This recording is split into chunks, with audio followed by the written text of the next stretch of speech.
Ivanoff. Back to I. The garden of Ivanoff's country place on the left is a terrace, and the facade of the house one window is open below the terrace, is a broad semicircular lawn from which paths lead to right and left into a garden on the right, are several garden benches and tables. A lamp is burning on one of the tables. It is evening. As the curtain rises, sounds of the piano and violoncello are heard. Ivanoff is sitting at a table reading.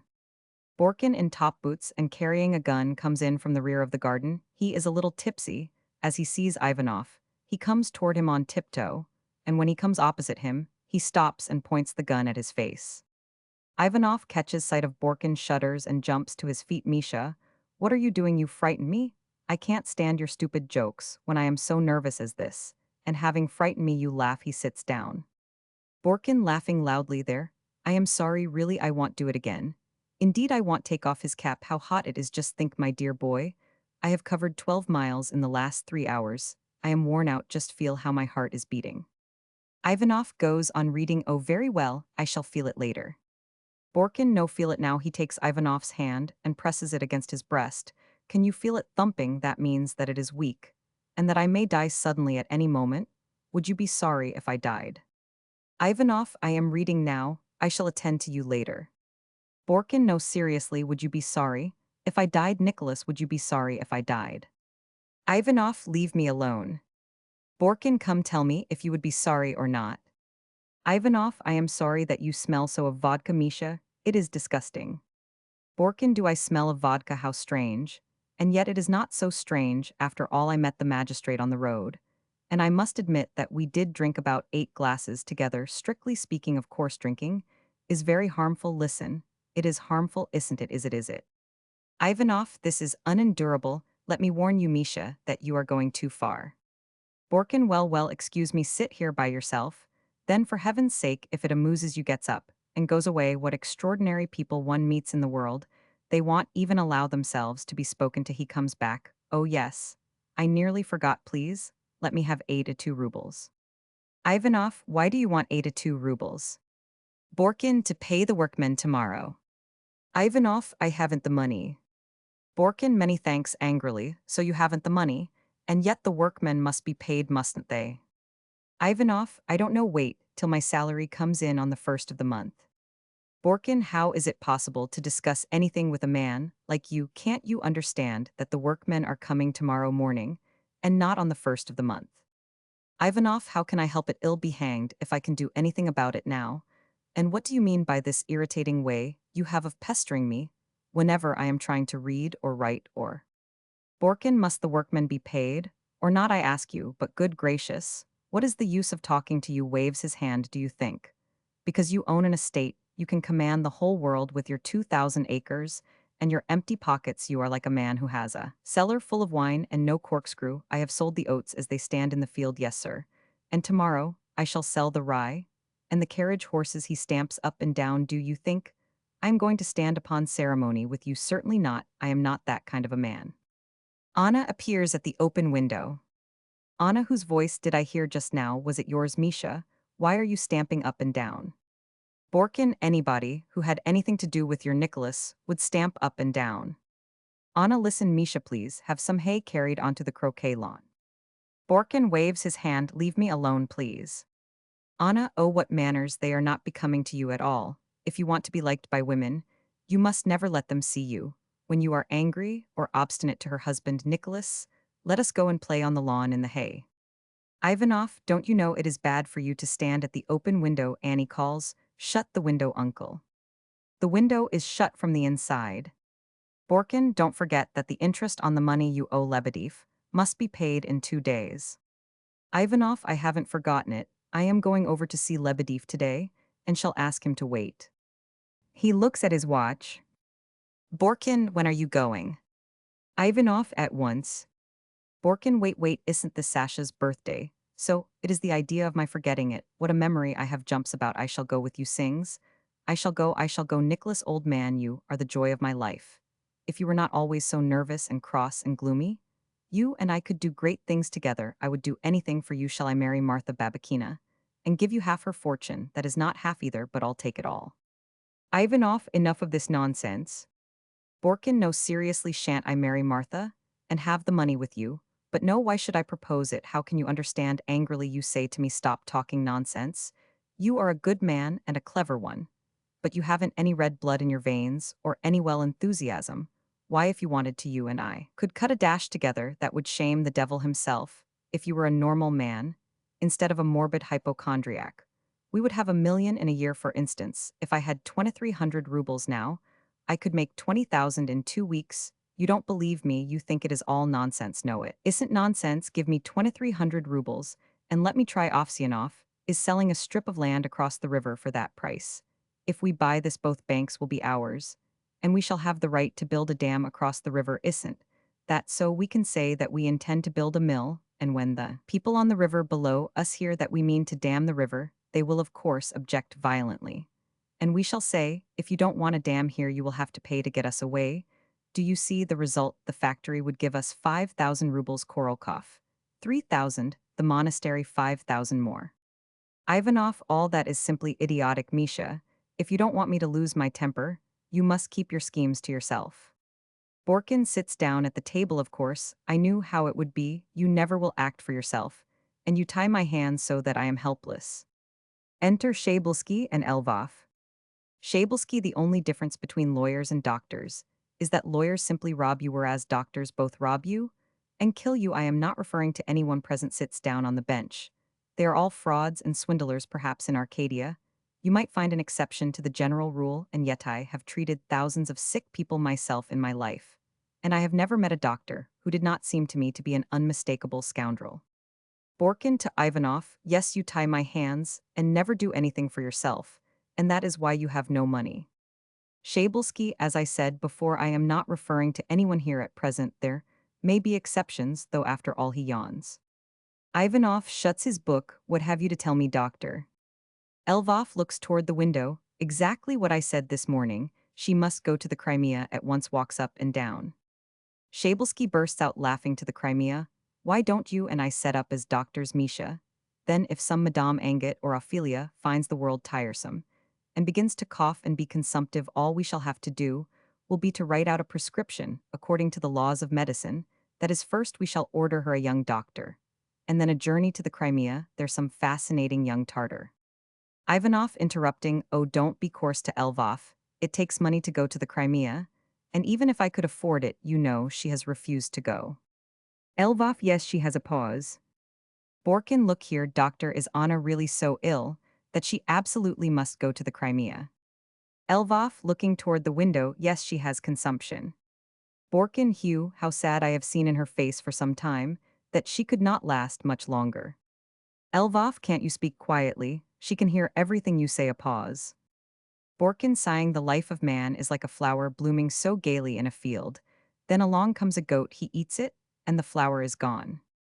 Shabelsky, oh, nonsense, nonsense. Yawning, everything is a fraud and a swindle. A pause.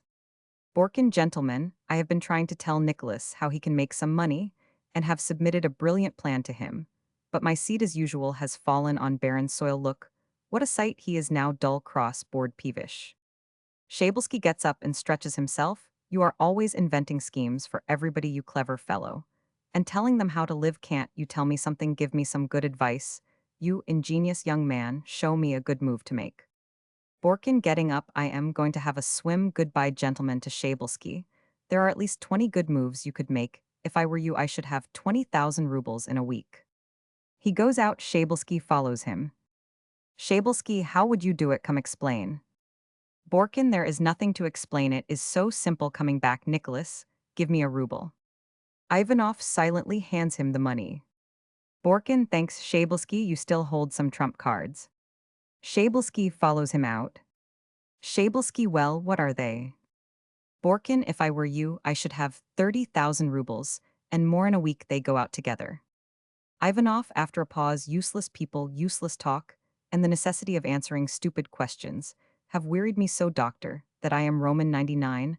I have become so irritable and bitter that I don't know myself. My head aches for days at a time.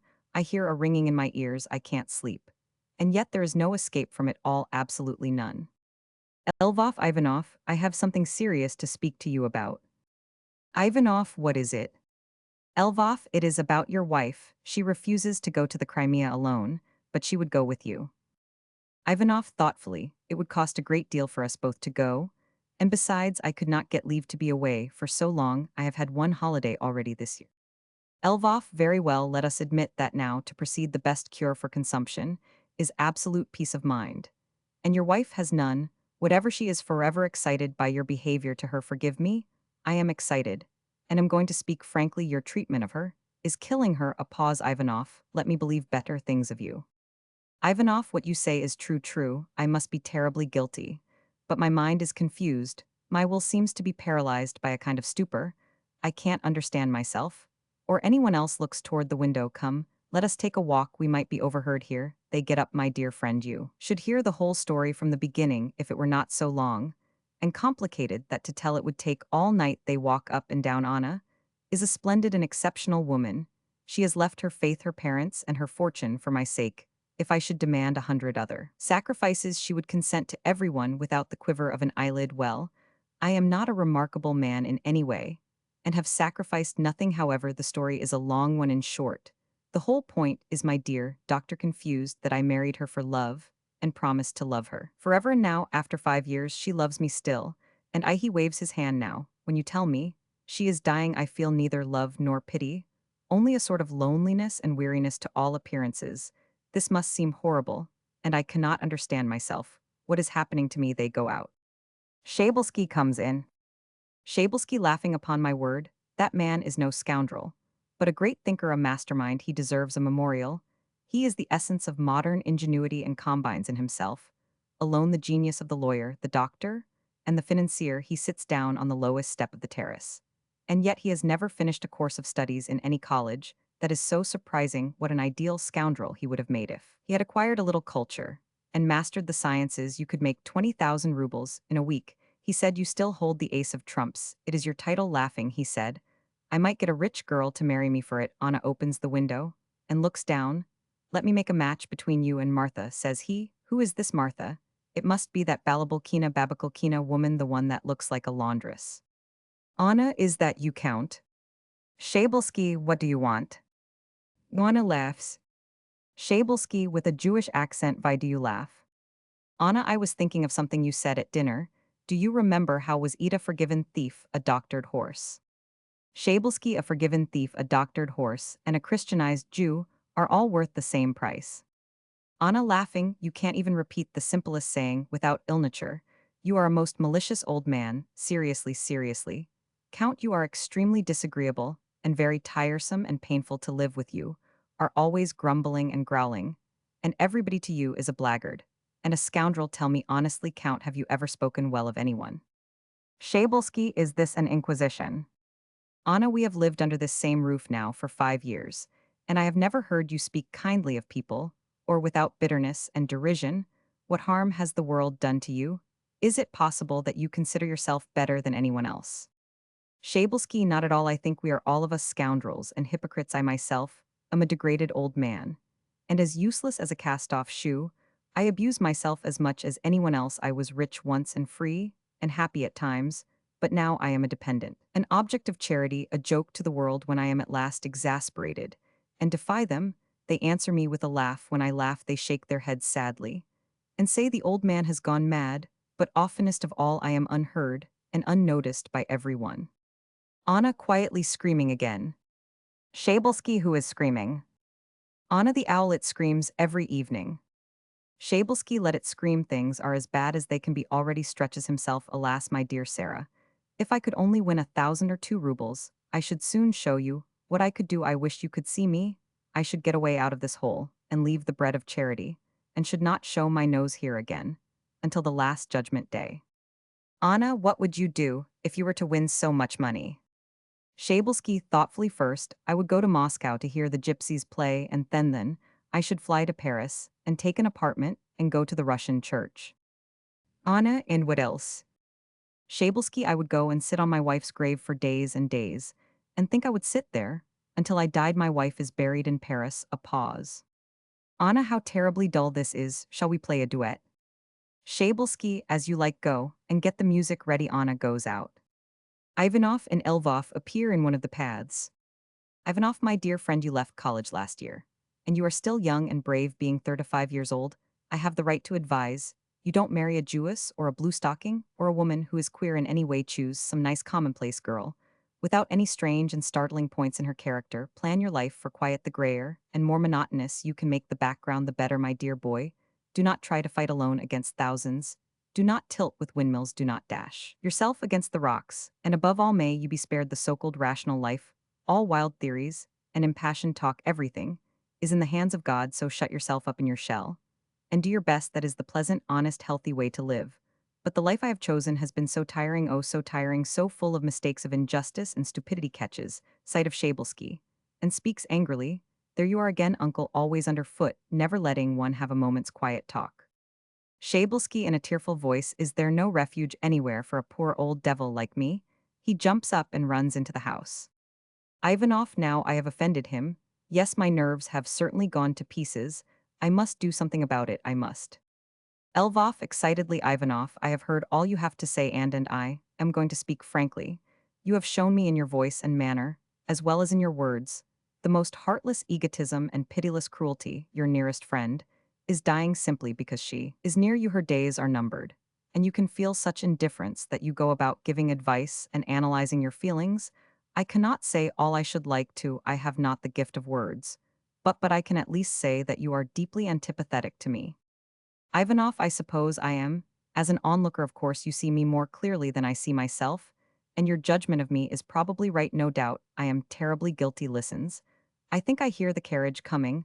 I must get ready to go. He goes toward the house, and then stops. You dislike me, doctor, and you don't conceal it. Your sincerity does you credit. He goes into the house. Elvoff alone, what a confoundedly disagreeable character. I have let another opportunity slip, without speaking to him as I meant to. But I simply cannot talk calmly to that man. The moment I open my mouth to speak, I feel such a commotion and suffocation. Here he puts his hand on his breast that my tongue sticks to the roof of my mouth. Oh, I loathe that Tartuffe, that unmitigated rascal, with all my heart. There he is, preparing to go driving, in spite of the entreaties of his unfortunate wife, who adores him, and whose only happiness is his presence. She implores him to spend at least one evening with her. And he cannot even do that. Why, he might shoot himself in despair, if he had to stay at home, poor fellow. What he wants are new fields for his villainous schemes. Oh, I know why you go to Lebedeff's every evening, Ivanoff, I know. Enter Ivanoff in hat and coat, Anna and Shabelsky. Shabelsky, look here, Nicholas, this is simply barbarous. You go away every evening and leave us here alone, and we get so bored that we have to go to bed at 8 o'clock. It is a scandal, and no decent way of living. Why can you go driving if we can't? Why? Anna, leave him alone. Count, let him go if he wants to. Ivanoff, how can a sick woman like you go anywhere? You know you have a cough, and must not go out after sunset. Ask the doctor here. You are no child, Annie. You must be reasonable. And as for you, what would you do with yourself over there? Shabelsky, I am ready to go anywhere, into the jaws of a crocodile, or even into the jaws of hell, so long as I don't have to stay here. I am horribly bored. I am stupefied by this dullness. Everyone here is tired of me. You leave me at home to entertain Anna, but I feel more like scratching and biting her. Anna, leave him alone. Count, leave him alone. Let him go if he enjoys himself there. Ivanoff, what does this mean? Annie, you know, I am not going for pleasure. I must see Lebedeff about the money I owe him. Anna, I don't see why you need justify yourself to me. Go ahead. Who is keeping you? Ivanoff, heavens, don't let us bite one another's heads off. Is that really unavoidable? Shabelsky tearfully, Nicholas, my dear boy, do please take me with you. I might possibly be amused a little by the sight of all the fools and scoundrels I should see there. You know, I haven't been off this place since Easter. Ivanoff, exasperated, oh very well, come along then, how tiresome you all are. Shabelsky, I may go, oh thank you, takes him gaily by the arm, and leads him aside. May I wear your straw hat? Ivanoff, you may only hurry, please. Shabelsky runs into the house. Ivanoff, how tired I am of you all, but no, what am I saying, Annie? My manner to you is insufferable, and it never used to be. Well, goodbye, Annie, I shall be back by 1. Anna, Nicholas, my dear husband, stay at home tonight. Ivanoff, excitedly, darling sweetheart, my dear unhappy one, I implore you to let me leave home in the evenings. I know it is cruel and unjust to ask this, but let me do you this injustice. It is such torture for me to stay. As soon as the sun goes down, my soul is overwhelmed by the most horrible despair. Don't ask me why I don't know, I swear I don't. This dreadful melancholy torments me here, it drives me to the Lebedievs. And there, it grows worse than ever I rush home, it still pursues me, and so I am tortured all through the night, it is breaking my heart. Anna, Nicholas want you stay, we will talk together, as we used to, we will have supper together, and read afterward the old grumbler. And I have learned so many duets to play to you. She kisses him then, after a pause, I can't understand you any more, this has been going on for a year now, what has changed you so? Ivanoff, I don't know. Anna, and why don't you want me to go driving with you in the evening? Ivanoff, as you insist on knowing, I shall have to tell you, it is a little cruel, but you had best understand when this melancholy fit is on me, I begin to dislike you, Annie. And at such times, I must escape from you. In short, I simply have to leave this house. Anna, oh, you are sad. Are you? I can understand that. Nicholas, let me tell you something. Want you try to sing and laugh and scold as you used to stay here, and we will drink some liqueur together, and laugh and chase away this sadness of yours in no time. Shall I sing to you, or shall we sit in your study in the twilight as we used to while you tell me about your sadness? I can read such suffering in your eyes. Let me look into them and weep, and our hearts will both be lighter. She laughs and cries at once. Or, is it really true that the flowers return with every spring, but lost happiness never returns? Oh, is it well? Go then, go. Ivanoff, pray for me, Annie. He goes, then stops, and thinks for a moment. No, I can't do it. Ivanoff goes out. Anna, yes, go, go, sits down at the table. Lvov, walking up and down, make this a rule, madam, as soon as the sun goes down, you must go indoors and not come out again until morning. The damp evening air is bad for you. Anna, yes, sir. Lvov, what do you mean by yes, sir? I am speaking seriously. Anna, but I don't want to be serious, she coughs. Lvov, there, now you see you are coughing already. Shabelsky comes out of the house in his hat and coat. Shabelsky, whereas Nicholas is the carriage here, yet goes quickly to Anna and kisses her hand. Good night, my darling. Makes a face and speaks with a Jewish accent. I beg your pardon. He goes quickly out. Lvov, idiot. A pause, the sounds of a concertina are heard in the distance. Anna, oh, how lonely it is. The coachman and the cook are having a little ball in there by themselves. And I am as it were abandoned. Why are you walking about, doctor? Come and sit down here. Lvov, I can't sit down. A pause. Anna, they are playing the sparrow in the kitchen, she sings. Sparrow, sparrow, where are you? On the mountain drinking dew.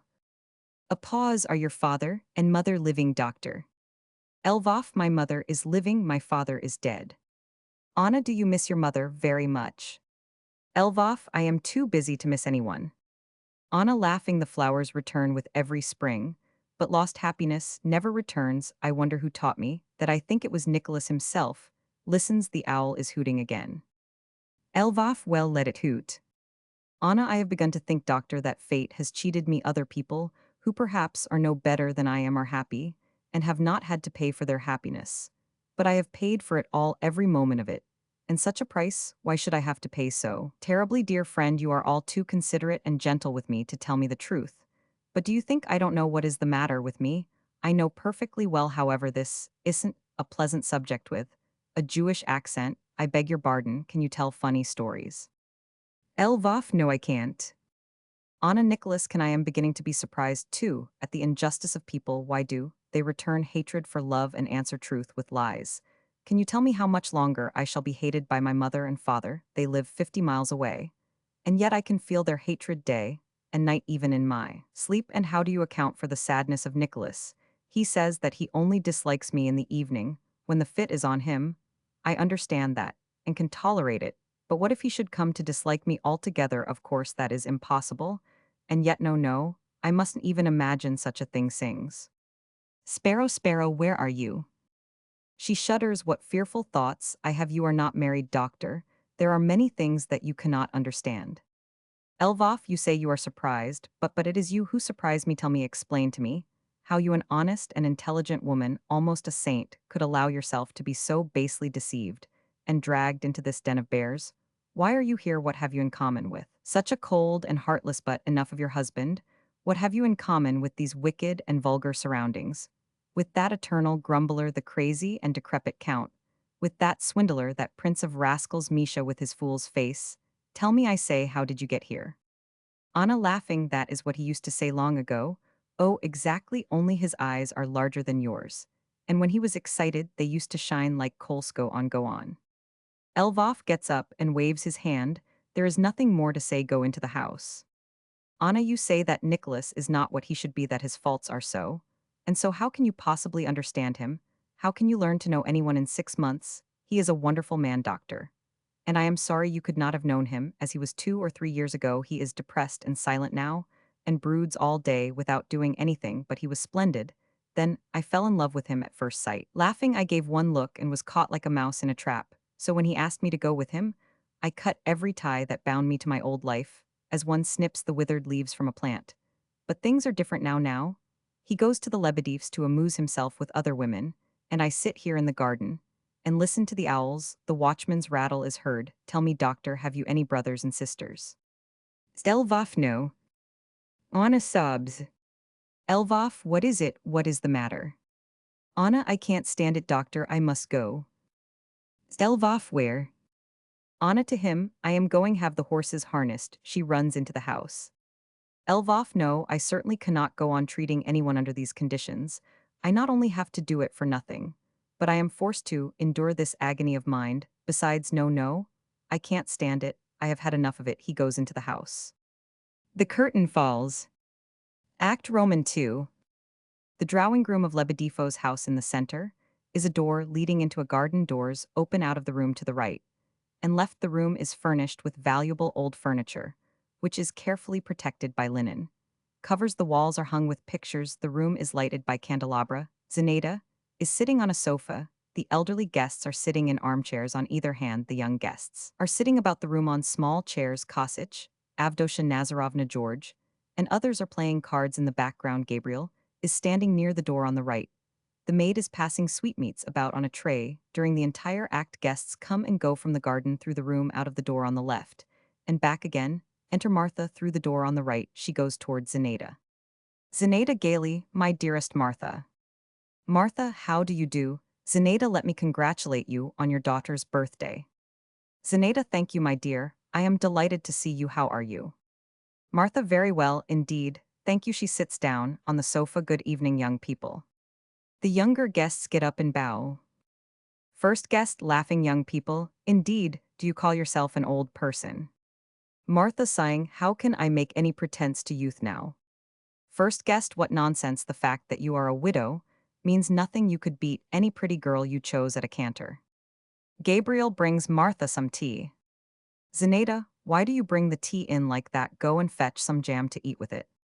Martha, no thank you, none for me. Don't trouble yourself. A pause. First guest to Martha, did you come through Mushkine on your way here? Martha, no, I came by way of Spask. The road is better that way. First guest, yes, so it is. Kosich, do in spades. George, pass. Avdosha, pass. Second guest, pass. Martha, the price of lottery tickets has gone up again, my dear. I have never known such a state of affairs. The first issue is already worth 270, and the second nearly 250. This has never happened before. Zenaida, how fortunate for those who have a great many tickets. Martha, don't say that, dear. Even when the price of tickets is high, it does not pay to put one's capital into them. Zenaida, quite true, and yet, my dear, one never can tell what may happen. Providence is sometimes kind. Third guest, my impression is, ladies, that at present capital is exceedingly unproductive. Shares pay very small dividends, and speculating is exceedingly dangerous. As I understand it, the capitalist now finds himself in a more critical position than the man who. Martha, quite right. First guest yawns. Martha, how dare you yawn in the presence of ladies? First guest, I beg your pardon, it was quite an accident. Zenaida gets up and goes out through the door on the right. George, too, in hearts. Second guest, pass. Kosich, pass. Martha, aside, heavens, this is deadly. I shall die of ennui. Enter Zenaida and Lebedev through the door on the right. Zenaida, why do you go off by yourself like a prima donna? Come and sit with our guests. She sits down in her former place. Lebedev, yawning, oh dear, our sins are heavy. He catches sight of Martha. Why, there is my little sugar plum. How is your most esteemed highness? Martha, very well, thank you. Lebedev, splendid, splendid. He sits down in an armchair. Quite righto, Gabriel. Gabriel brings him a glass of vodka and a tumbler of water. He empties the glass of vodka and sips the water. First guest, good health to you. Lebedev, good health is too much to ask. I am content to keep death from the door to his wife. Where is the heroine of this occasion, Zuzu? Kosich, in a plaintive voice, look here. Why haven't we taken any tricks? Yet he jumps up, yes. Why have we lost this game entirely? Confound it. Avdosha jumps up angrily, because friend, you don't know how to play it, and have no right to be sitting here, at all. What right had you to lead from another suit? Haven't you the ace left? They both leave the table and run forward. Kosich, in a tearful voice, ladies and gentlemen, let me explain. I had the ace king queen, an eight of diamonds, the ace of spades, and just one little heart. Do you understand? Well, she bad luck to her. She couldn't make a little slam. I said one in not trumps. The game played is Vint, the national card game of Russia, and the direct ancestor of auction bridge with which it is. Almost identical. Translators note. Avdosha interrupting him, no, I said one in not trumps, you said two in not trumps. Kosich, this is unbearable. Allow Mayu had you had to Lebedev. But you shall decide it, Paul. I had the ace king queen and eight of diamonds. Lebedev puts his fingers into his ears. Stop, for heaven's sake, stop. Avdosha yelling, I said not trumps and not he. Kosich furiously, ill be damned, if I ever sit down to another game of cards with that old cat. He rushes into the garden, the second guest follows him, George is left alone at the table. Avdosha, Hugh, he makes my blood boil. Old cat, indeed you're an old cat yourself. Martha, how angry you are, auntie. Avdosha sees Martha and claps her hands. Are you here, my darling, my beauty? And was I blind as a bat, and didn't see you, darling child? She kisses her and sits down beside her. How happy this makes me. Let me feast my eyes on you, my milk-white swan. Oh, oh, you have bewitched me. Lebedev, why don't you find her a husband, instead of singing her praises? Avdosha, he shall be found. I shall not go to my grave before I have found a husband for her, and one for Sasha too. I shall not go to my grave, she sighs. But where to find these husbands nowadays? There sit some possible bridegrooms, now huddled together like a lot of half-drowned rats. Third guest, a most unfortunate comparison. It is my belief, ladies, that if the young men of our day prefer to remain single, the fault lies not with them, but with the existing social conditions. Lebedev, come, enough of that. Don't give us any Moray philosophy. I don't like it. Enter Sasha. She goes up to her father. Sasha, how can you endure the stuffy air of this room when the weather is so beautiful? Zenaida, my dear Sasha, don't you see that Martha is here? Sasha, I beg your pardon. She goes up to Martha and shakes hands. Martha, yes, here I am, my dear little Sasha, and proud to congratulate you. They kiss each other. Many happy returns of the day, dear. Sasha, thank you. She goes and sits down by her father. Lebedev, as you were saying, Avdosha Nazarovna, husbands are hard to find. I don't want to be rude, but I must say that the young men of the present are a dull and poky lot. Poor fellows, they can't dance or talk or drink as they should do. Avdosha, oh, as far as drinking goes, they are all experts. Just give them, give them.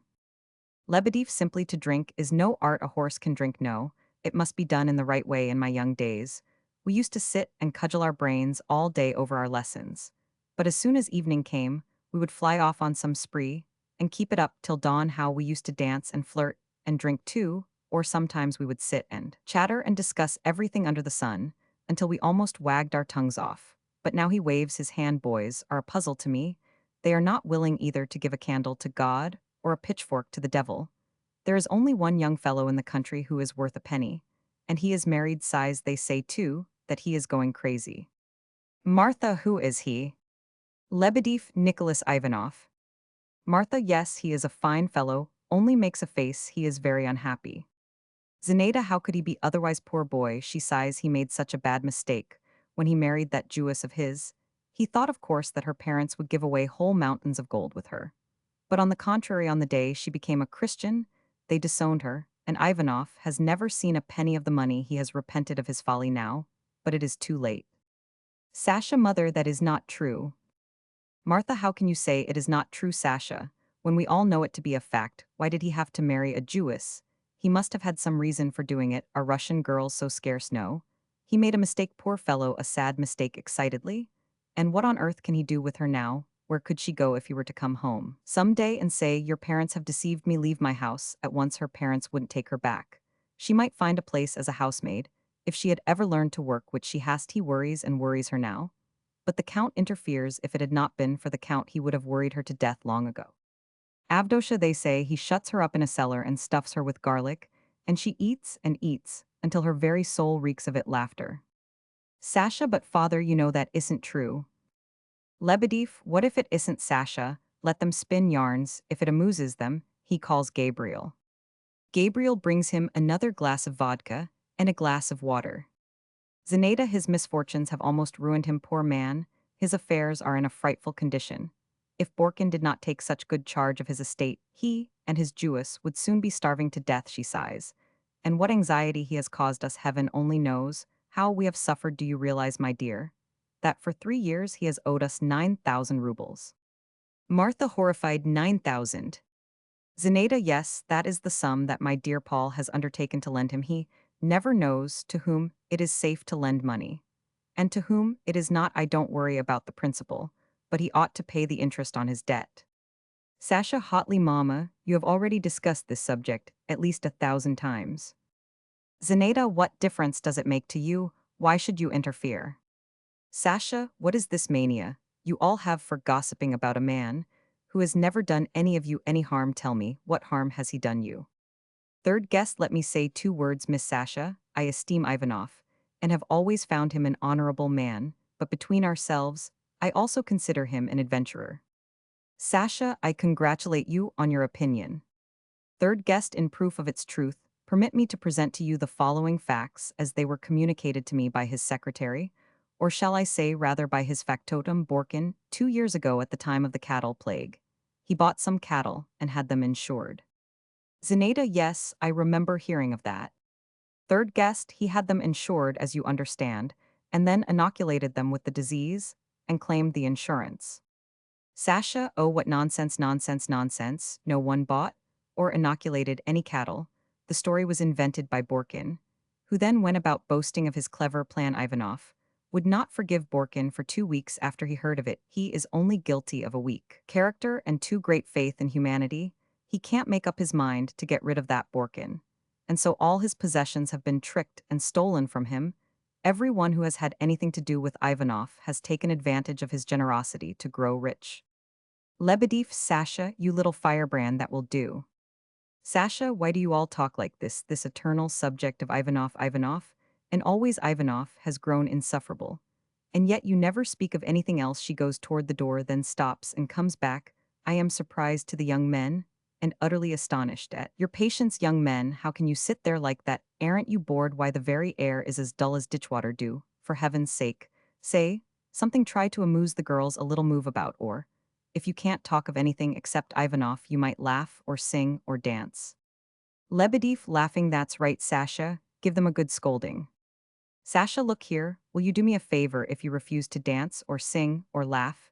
If all that is tedious, then, let me beg you, implore you to summon all your powers, if only for this once, and make one witty or clever remark.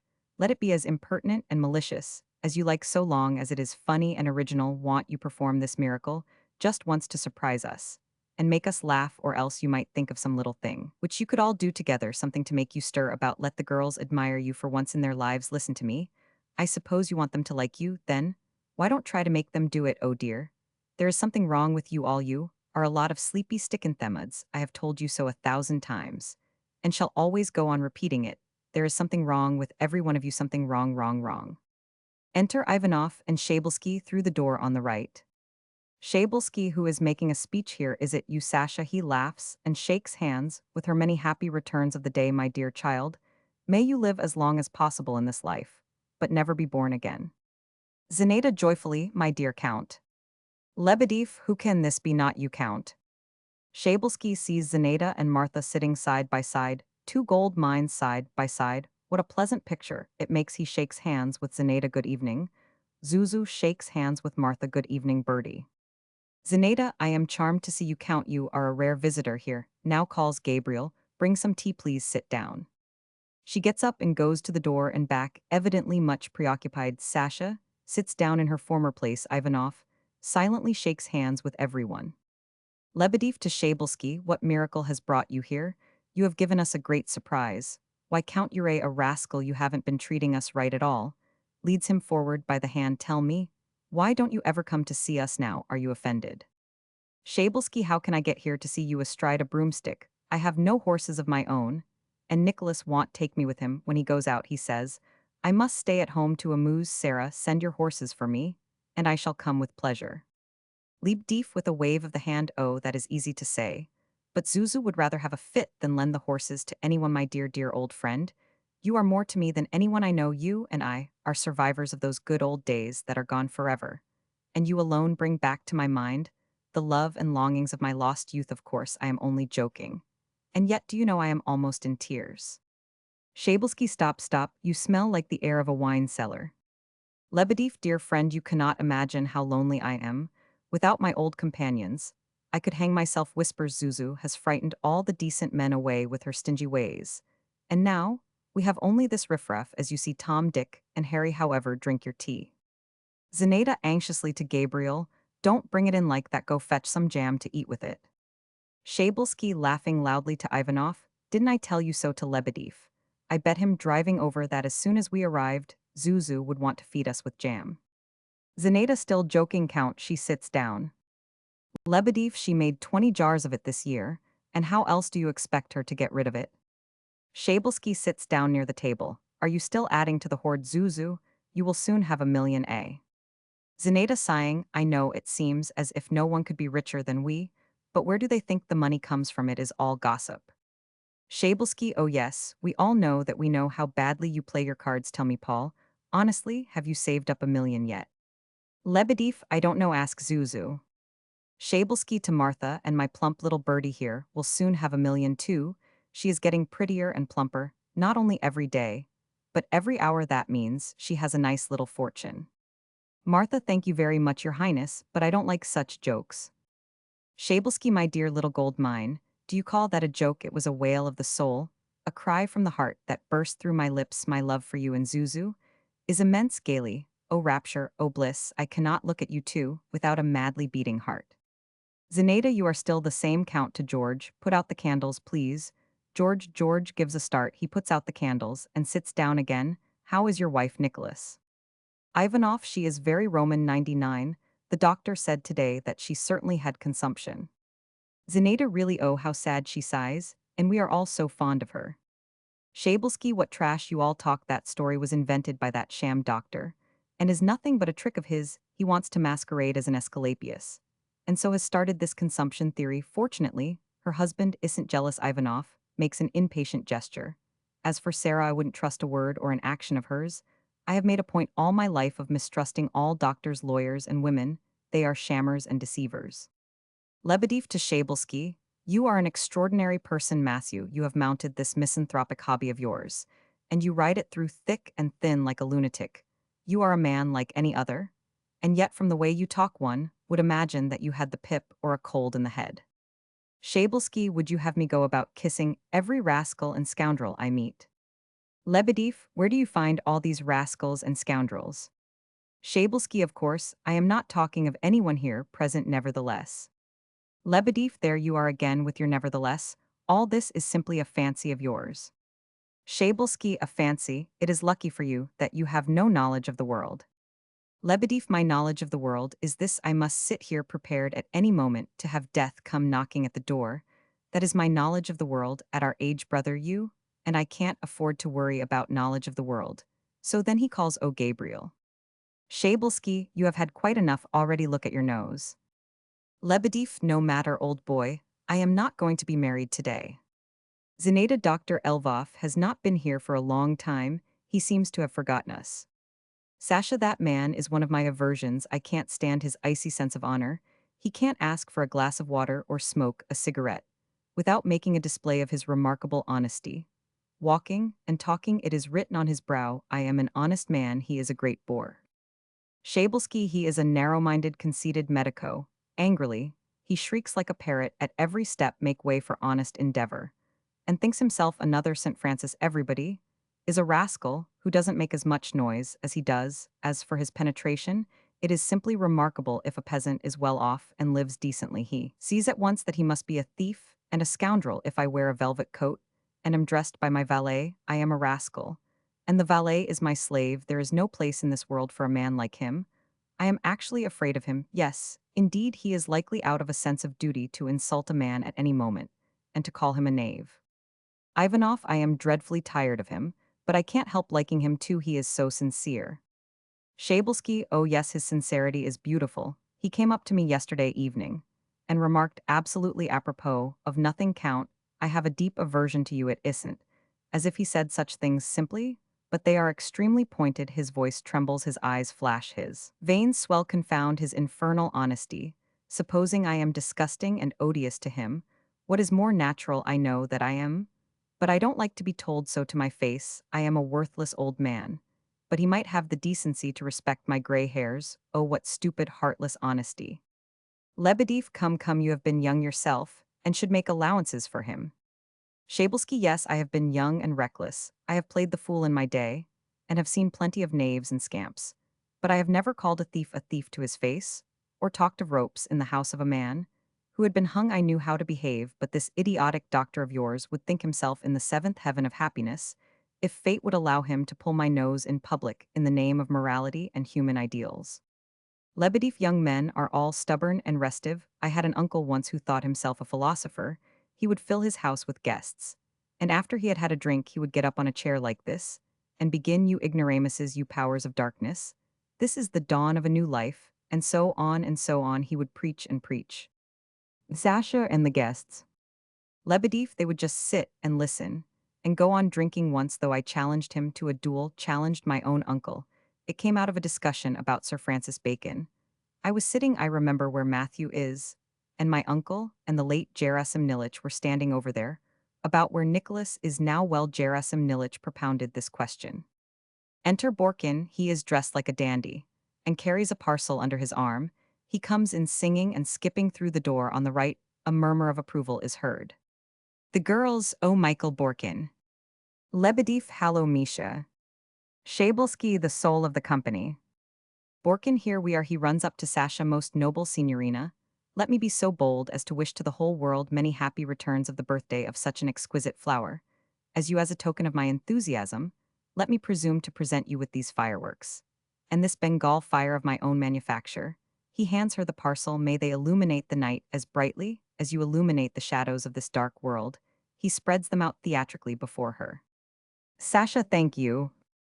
Lebedev, laughing loudly, to Ivanoff, why don't you send this Judas packing?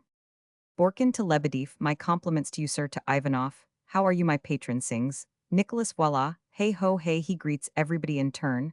Most highly honored Zenaida, O glorious Martha. Most ancient Avdosha, noblest of counts. Shabelsky, laughing the life of the company. The moment he comes in the air, fee, els livelier. Have you noticed it? Borkin, Hugh, I am tired. I believe I have shaken hands with everybody. Well, ladies and gentlemen, haven't you some little tidbit to tell me, something spicy? Speaking quickly to Zenaida, oh auntie, I have something to tell you. As I was on my way here to Gabriel, some tea please, Gabriel.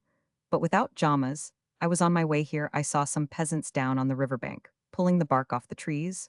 Why don't you lease that meadow?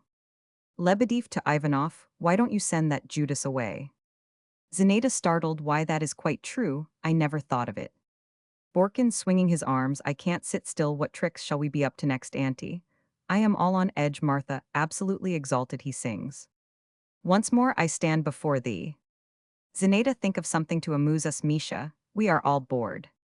Borkin, yes, you look so. What is the matter with you all? Why are you sitting there, as solemn as a jury? Come, let us play something. What shall it be? Forfeits, hide-and-seek, tag. Shall we dance or have the fireworks?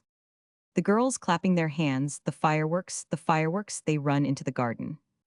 Sasha to Ivanoff, what makes you so depressed today? Ivanoff, my head aches, little Sasha, and then I feel bored. Sasha, come into the sitting room with me. They go out through the door on the right, all the guests go into the garden, and Zenaida and Lebedev are left alone. Zenaida, that is what I like to see. A young man like Misha comes into the room, and in a minute he has everybody laughing. She puts out the large lamp. There is no reason the candles should burn for nothing so long as they are all in the garden. She blows out the candles. Lebedev following her, we really ought to give our guests something to eat, Zuzu. Zineda, what crowds of candles, no wonder we are thought rich. Lebedev still following her, do let them have something to eat, Zuzu, they are young, and must be hungry by now, poor things, Zuzu. Zineda, the count did not finish his tea, and all that sugar has been wasted, goes out through the door on the left. Lebedev Ba goes out into the garden. Enter Ivanoff and Sasha through the door on the right. Ivanoff, this is how it is, Sasha. I used to work hard and think hard, and never tire now. I neither do anything nor think anything, and I am weary body and soul. I feel I am terribly to blame, my conscience leaves me no peace day or night. And yet I can't see clearly exactly what my mistakes are. And now comes my wife's illness, our poverty. This eternal backbiting, gossiping, chattering. That foolish Bork in my home has become unendurable to me. And to live there is worse than torture, frankly, Sasha. The presence of my wife who loves me has become unbearable. You are an old friend, little Sasha. You will not be angry with me for speaking so openly? I came to you to be cheered. But I am bored here too, something urges me home again. Forgive me, I shall slip away at once. Sasha, I can understand your trouble. Nicholas, you are unhappy. Because you are lonely, you need someone at your side, whom you can love, someone who understands you. Ivanov, what an idea, Sasha. Fancy a crusty old badger like myself, starting a love affair. Heaven preserve me from such misfortune. No, my little sage. This is not a case for romance. The fact is I can endure all I have to suffer, sadness, sickness of mind, ruin, the loss of my wife, and my lonely broken old age. But I will not endure the contempt I have for myself. I am nearly killed by shame, when I think that a strong, healthy man like myself has become, yo, heaven only knows what be no, means a Manfred or a Hamlet. There are some unfortunates who feel flattered when people call them Hamlets and cynics. But to me, it is an insult, it wounds my pride, and I am tortured by shame and suffer agony. Sasha laughing through her tears, Nicholas, let us run away to America together. Ivanov, I haven't the energy to take such a step as that, and besides, in America, they go toward the door into the garden. As a matter of fact, Sasha, this is not a good place for you to live. When I look about at the men who surround you, I am terrified for you. Whom is there you could marry? Your only chance will be if some passing lieutenant or student steals your heart and carries you away. Enter Zineda through the door on the right with a jar of jam. Ivanov, excuse me, Sasha, I shall join you in a minute. Sasha goes out into the garden. Ivanov to Zineda, Zineda, may I ask you a favor? Zineda, what is it?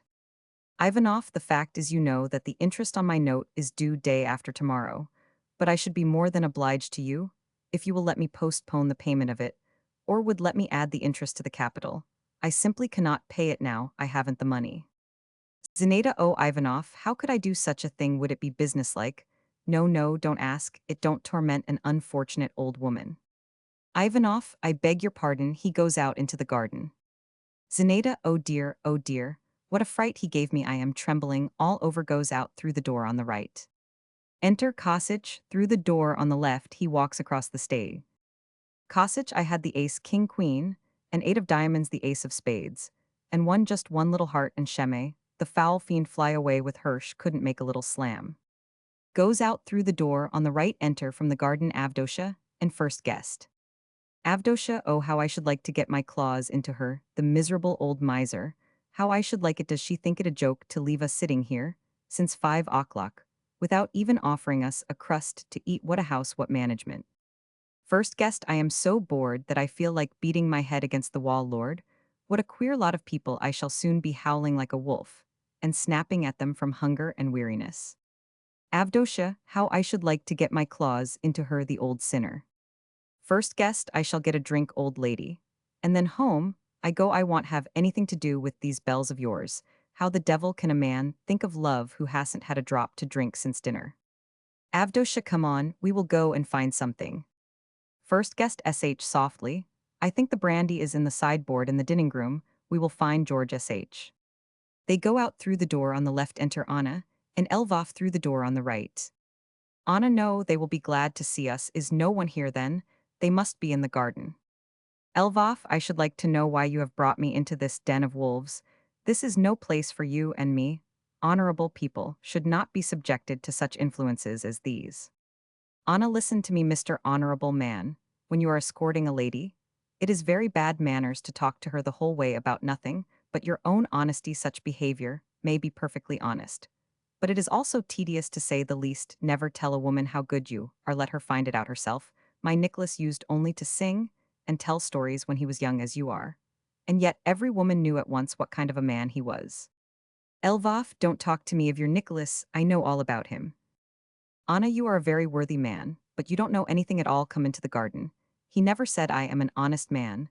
These surroundings are too narrow for me. He never spoke of wolves' dens, called people bears or vultures. He left the animal kingdom alone. And the most I have ever heard him say, when he was excited, was, "Oh, how unjust I have been today," or "Annie, I am sorry for that man." That's what he would say, but you. Anna and Elvaf go out, enter Avdosha, and first guest through the door on the left.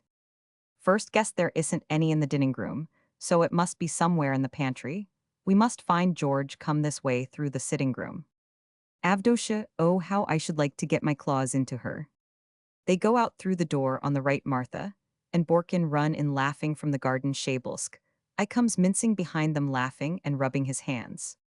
Martha, oh, I am so bored, laughs loudly. This is deadly. Everyone looks as if he had swallowed a poker. I am frozen to the marrow by this icy dullness. She skips about. Let us do something. Borkin catches her by the waist and kisses her cheek. Shabelsky laughing and snapping his fingers, well, ill behanged, cackling, really, you know. Martha, let go, you wretch. What will the count think? Stop, I say. Borkin, angel jewel, lend me 2,300 rubles. Martha, most certainly not. Do what you please, but ill thank you to leave my money alone. No, no, no, oh, let go, will you? Shabelsky mincing around them, the little birdie has its charms. Seriously, come, that will do. Borkin, let us come to the point, and consider my proposition frankly as a business arrangement. Answer me honestly, without tricks and equivocations. Do you agree to do it, or not? Listen to me, pointing to Shabelsky. He needs money to the amount of at least 3,000 a year. You need a husband. Do you want to be a countess? Shabelsky laughing loudly, oh, the cynic. Borkin, do you want to be a countess or not? Martha excitedly, wait a minute. Really, Misha, these things aren't done in a second like this. If the count wants to marry me, let him ask me himself. And I don't see, I don't understand, all this is so sudden. Borkin, come, don't let us beat about the bush. This is a business arrangement. Do you agree or not? Shabelsky chuckling and rubbing his hands. Supposing I do marry her, hang it. Why shouldn't I play her this shabby trick? What do you say, little puss? He kisses her cheek. Dearest chickabiddy. Martha, stop, stop, I hardly know what I am doing. Go away, now don't go. Borkin, answer at once, is it yes or no? We can't stand here forever. Martha, look here, Count, come and visit me for 3 or 4 days. It is gay at my house, not like this place. Come tomorrow to Borkin, or is this all a joke? Borkin angrily, how could I joke on such a serious subject? Martha, wait, stop, oh, I feel faint, a countess, I am fainting, I am falling. Borkin and Shabelsky laugh and catch her by the arms. They kiss her cheeks and lead her out through the door on the right. Ivanoff and Sasha run in from the garden. Ivanoff desperately clutching his head, it can't be true, don't, Sasha, don't, oh, I implore you not to. Sasha, I love you madly, without you my life can have no meaning, no happiness, no hope.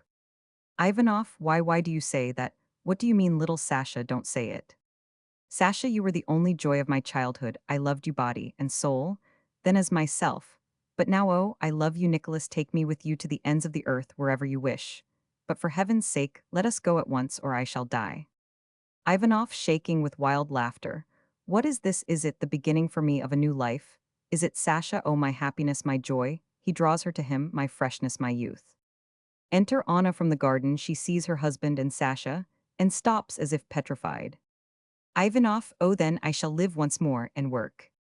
Ivanoff and Sasha kiss each other. After the kiss, they look around and see Anna. Ivanoff with horror. Sarah. The curtain falls. Act Roman 3. Library in Ivanoff's house. On the walls hang maps, pictures, guns, pistols, sickles, whips, etc. A writing table on it lie in disorder knickknacks, papers, books, parcels, and several revolvers. Near the papers stand a lamp, a decanter of vodka, and a plate of salted herrings. Pieces of bread and cucumber are scattered about. Shabelsky and Lebedev are sitting at the writing table. Borkin is sitting astride a chair in the middle of the room. Peter is standing near the door. Lebedev, the policy of France is clear and definite. The French know what they want, it is to skin those German sausages. But the Germans must sing another song. France is not the only thorn in their flesh. Shabelsky nonsense in my opinion, the Germans are cowards, and the French are the same, they are showing their teeth at one another. But you can take my word for it, they will not do more than that, they'll never fight. Borkin, why should they fight? Why all these congresses, this arming and expense? Do you know what I would do in their place? I would catch all the dogs in the kingdom and inoculate them with Pasteur's serum. Then, I would let them loose in the enemy's country, and the enemies would all go mad in a month. Lebedev laughing, his head is small, but the great ideas are hidden away in it like fish in the sea. Shabelsky, oh, he is a genius. Lebedev, heaven help you, Misha, you are a funny chap. He stops laughing. But how is this gentleman here? We are talking Germany, Germany. And never a word about vodka repetitor. He fills 3 glasses, here's to you all he drinks, and eats this herring is the best of all relishes. Shabelsky, no, no, these cucumbers are better. Every wise man, since the creation of the world, has been trying to invent something better than a salted cucumber. And not one has succeeded. To Peter, Peter, go and fetch some more cucumbers.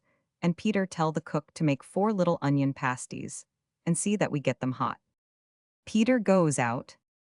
Lebedev, caviar is good with vodka, but it must be prepared with skill. Take 1/4 pound of pressed caviar, 2 little onions, and a little olive oil, mix them together, and put a slice of lemon on top. So Lord, the very perfume would drive you crazy. Borkin, roast snipe are good too, but they must be cooked right. They should first be cleaned, then sprinkled with breadcrumbs and roasted, until they will crackle between the teeth. Crunch, crunch. Shabelsky, we had something good at Martha's yesterday, white mushrooms. Lebedev, you don't say so. Shabelsky, and they were especially well prepared too, with onions and bay leaves and spices, you know. When the dish was opened, the odor that floated out was simply intoxicating.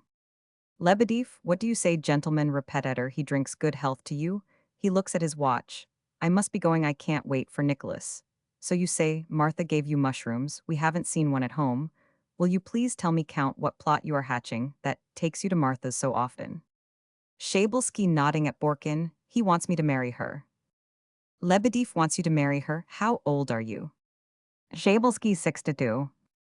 Lebedev, really, you are just the age to marry, aren't you? And Martha is just suited to you. Borkin, this is not a question of Martha, but of Martha's money. Lebedev, aren't you moonstruck, and don't you want the moon too? Shabelsky, Borkin here is quite in earnest about it.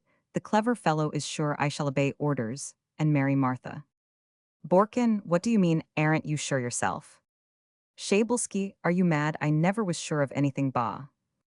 Borkin, many thanks, I am much obliged to you for the information. So you are trying to fool me? Are you? First you say you will marry Martha, and then you say you want the devil only knows which you really mean. But I have given her my word of honor that you will, so you have changed your mind, have you? Shabelsky, he is actually in earnest. What an extraordinary man. Borkin, losing his temper, if that is how you feel about it. Why have you turned an honest woman's head? Her heart is set on your title, and she can neither eat nor sleep for thinking of it. How can you make a jest of such things? Do you think such behavior is honorable? Shabelsky, snapping his fingers, well, why not play her this shabby trick after all, just out of spite? I shall certainly do it, upon my word. I shall. What a joke it will be. Enter Lvov. Lebedev, we bow before you, Esculapius. He shakes hands with Lvov and sings. Doctor, doctor, save, oh save me. I am scared to death of dying. Lvov, hasn't Ivanoff come home yet? Lebedev, not yet, I have been waiting for him myself for over an hour. Lvov walks impatiently up and down. Lebedev, how is Anna today? Lvov, very Roman. Lebedev, sighing, may one go and pay one's respects to her? Lvov, no please don't, she is asleep I believe. Lebedev, she is a lovely charming woman, sighing, the day she fainted at our house on Sasha's birthday. I saw that she had not much longer to live, poor thing. Let me see, why did she faint? When I ran up, she was lying on the floor ashy white with Nicholas on his knees beside her. And Sasha was standing by them in tears, Sasha. And I went about almost crazy for a week after that. Shabelsky, to Lvov, tell me, most honored disciple of science, what scholar discovered that the frequent visits of a young doctor were beneficial to ladies suffering from affections of the chest? It is a remarkable discovery, remarkable. Would you call such treatment allopathic or homeopathic? Lvov tries to answer, but makes an impatient gesture instead and walks out of the room. Shabelsky, what a withering look he gave me. Lebedev, some fiend must prompt you to say such things. why did you offend him? Shabelsky angrily, why does he tell such lies? Consumption. No hope, she is dying, it is nonsense, I can't abide him. Lebedev, what makes you think he is lying? Shabelsky gets up and walks up and down. I can't bear to think that a living person could die like that suddenly without any reason at all. Don't. Let us talk about it. Kosich runs in panting. Kosich, is Ivanoff at home? How do you do? He shakes hands quickly all round. Is he at home? Borkin, no he isn't. Kosich sits down and jumps up again. In that case, I must say goodbye. I must be going business, you know. I am absolutely exhausted, run off my feet. Lebedev, where did you blow in from? Kosich from Barabanov's. He and I have been playing cards all night. We have only just stopped. I have been absolutely fleeced that Barabanov is a demon at cards. In a tearful voice. Just listen to this, I had a heart. And he turns to Borkin, who jumps away from him. Led a diamond. And I led a heart. And he led another diamond. Well, he didn't take the trick to Lebedev. We were playing 3 in clubs. I had the ace and queen, and the ace and 10 of spades. Lebedev, stopping up his ears, spare me, for heaven's sake, spare me. Kosich to Shabelsky, do you understand? I had the ace and queen of clubs, the ace, and 10 of spades. Shabelsky pushes him away. Go away, I don't want to listen to you. Kosich, when suddenly misfortune overtook me, my ace of spades took the first trick. Shabelsky, snatching up a revolver, leave the room, or I shall shoot. Kosich, waving his hands, what does this mean? Is this the Australian bush, where no one has any interests in common, where there is no public spirit, and each man lives for himself alone? However, I must be off, my time is precious. He shakes hands with Lebedev. Pass. General laughter. Kosich goes out in the doorway. He runs into Avdosha. Avdosha shrieks, bad luck to you, you nearly knocked me down. Although she is always everywhere at once. Avdosha, so this is where you all are. I have been looking for you all over the house. Good day to you boys. She shakes hands with everybody. Lebedev, what brings you here? Avdosha, business, my son. To Shabelsky, business connected with your highness. She commanded me to bow, she bows, and to inquire after your health. She told me to say the little birdie that if you did not come to see her this evening, she would cry her eyes out. Take him aside, she said, and whisper in his ear. But why should I make a secret of her message? We are not stealing chickens, but arranging an affair of lawful love by mutual consent of both parties, and now, although I never drink, I shall take a drop under these circumstances. Lebedev, so shall Roman one. He pours out the vodka. You must be immortal, you old magpie. You were an old woman when I first knew you 30 years ago. Avdosha, I have lost count of the years. I have buried 3 husbands, and would have married a 4th if anyone had wanted a woman without a dowry. I have had 8 children. She takes up the glass. Well, we have begun a good work. May it come to a good end. They will live happily ever after. And we shall enjoy their happiness, love, and good luck to them. Both. She drinks. This is strong vodka. Shabelsky, laughing loudly, to Lebedev. The funny thing is they actually think I am in earnest. How strange. He gets up. And yet, Paul, why shouldn't I play her this shabby trick just out of spite, to give the devil something to do, eh, Paul? Lebedev, you are talking nonsense, Count, you. And I must fix our thoughts on dying now. We have left Martha's money far behind us. Our day is over. Shabelsky, no, I shall certainly marry her, upon my word, I shall. Enter Ivanoff and Lvov. Lvov, will you please spare me 5 minutes of your time? Lebedev, hallo, Nicholas. He goes to meet Ivanoff. How are you, old friend? I have been waiting an hour for you. Avdosha bows, how do you do, my son? Ivanoff, bitterly, so you have turned my library into a barroom again, have you? And yet I have begged you all 1,000 times not to do so. He goes up to the table there. You see, you have spilt vodka all over my papers, and scattered crumbs and cucumbers everywhere. It is disgusting. Lebedev, I beg your pardon, Nicholas, please. Forgive me. I have something very important to speak to you about. Borkin, so have Roman one. Lvov, may I have a word with you? Ivanoff, pointing to Lebedev, he wants to speak to me. Wait a minute. To Lebedev, well, what is it? Lebedev, to the others, excuse me, ladies and gentlemen, I want to speak to him in private. Shabelsky goes out, followed by Avdosha, Borkin, and Lvov. Ivanoff, Paul, you may drink yourself as much as you choose, it is your weakness. But I must ask you not to make my uncle tipsy. He never used to drink at all, it is bad for him. Lebedev, startled, my dear boy, I didn't know that. I wasn't thinking of him at all. Ivanoff, if this old baby should die on my hands, the blame would be mine, not yours. Now, what do you want to pause? Lebedev, the fact is, Nicholas, I really don't know how I can put it to make it seem less brutal. Nicholas, I am ashamed of myself. I am blushing, my tongue sticks to the roof of my mouth. My dear boy, put yourself in my place. Remember that I am not a free man, I am as putty in the hands of my wife, a slave, forgive me. Ivanoff, what does this mean? Lebedev, my wife has sent me to you. Do me a favor, be a friend to me, pay her the interest on the money you owe her, believe me. She has been tormenting me, and going for me tooth and nail, for heaven's sake free yourself from her clutches. Ivanoff, you know, Paul, that I have no money now. Lebedev, I know, but what can I do? She won't wait. If she should sue you for the money, how could Sasha and I ever look you in the face again? Ivanoff, I am ready to sink through the floor with shame, Paul. But where shall I get the money, tell me? Where there is nothing I can do but to wait until I sell my wheat in the autumn. Lebedev shrieks, but she won't wait a pause. Ivanoff, your position is very delicate and unpleasant. But mine is even worse. He walks up and down in deep thought. I am at my wit's end. There is nothing I can sell now. Lebedev, you might go to Mulbach and get some money from him. Doesn't he owe you 60,000 rubles? Ivanoff makes a despairing gesture. Lebedev, listen to me, Nicholas. I know you will be angry, but you must forgive an old drunkard like me. This is between friends, remember, I am your friend. We were students together, both liberals, we had the same interests and ideals, we studied together at the University of Moscow. It is our alma mater. He takes out his purse. I have a private fund. Here, not a soul at home knows of its existence. Let me lend it to you. He takes out the money and lays it on the table. Forget your pride, this is between friends. I should take it from you, indeed I should. A pause. There is the money, 100,000 rubles. Take it, go to her, why ourself. And say, take the money, Zinaida, and may you choke on it, only for heaven's sake. Don't let her see by your manner that you got it from me, or she would certainly go for me with her old jam. He looks intently into Ivanoff's face. There, no matter. He quickly takes up the money and stuffs it back into his pocket. Don't take it, I was only joking, forgive me, are you hurt? Ivanoff waves his hand. Lebedev, yes, the truth is, he sighs, this is a time of sorrow and pain for you. A man, brother, is like a samovar. He cannot always stand coolly on a shelf. Hot coals will be dropped into him some day. And Thenfiz, the comparison is idiotic. But it is the best I can think of. Sighing, misfortunes wring the soul.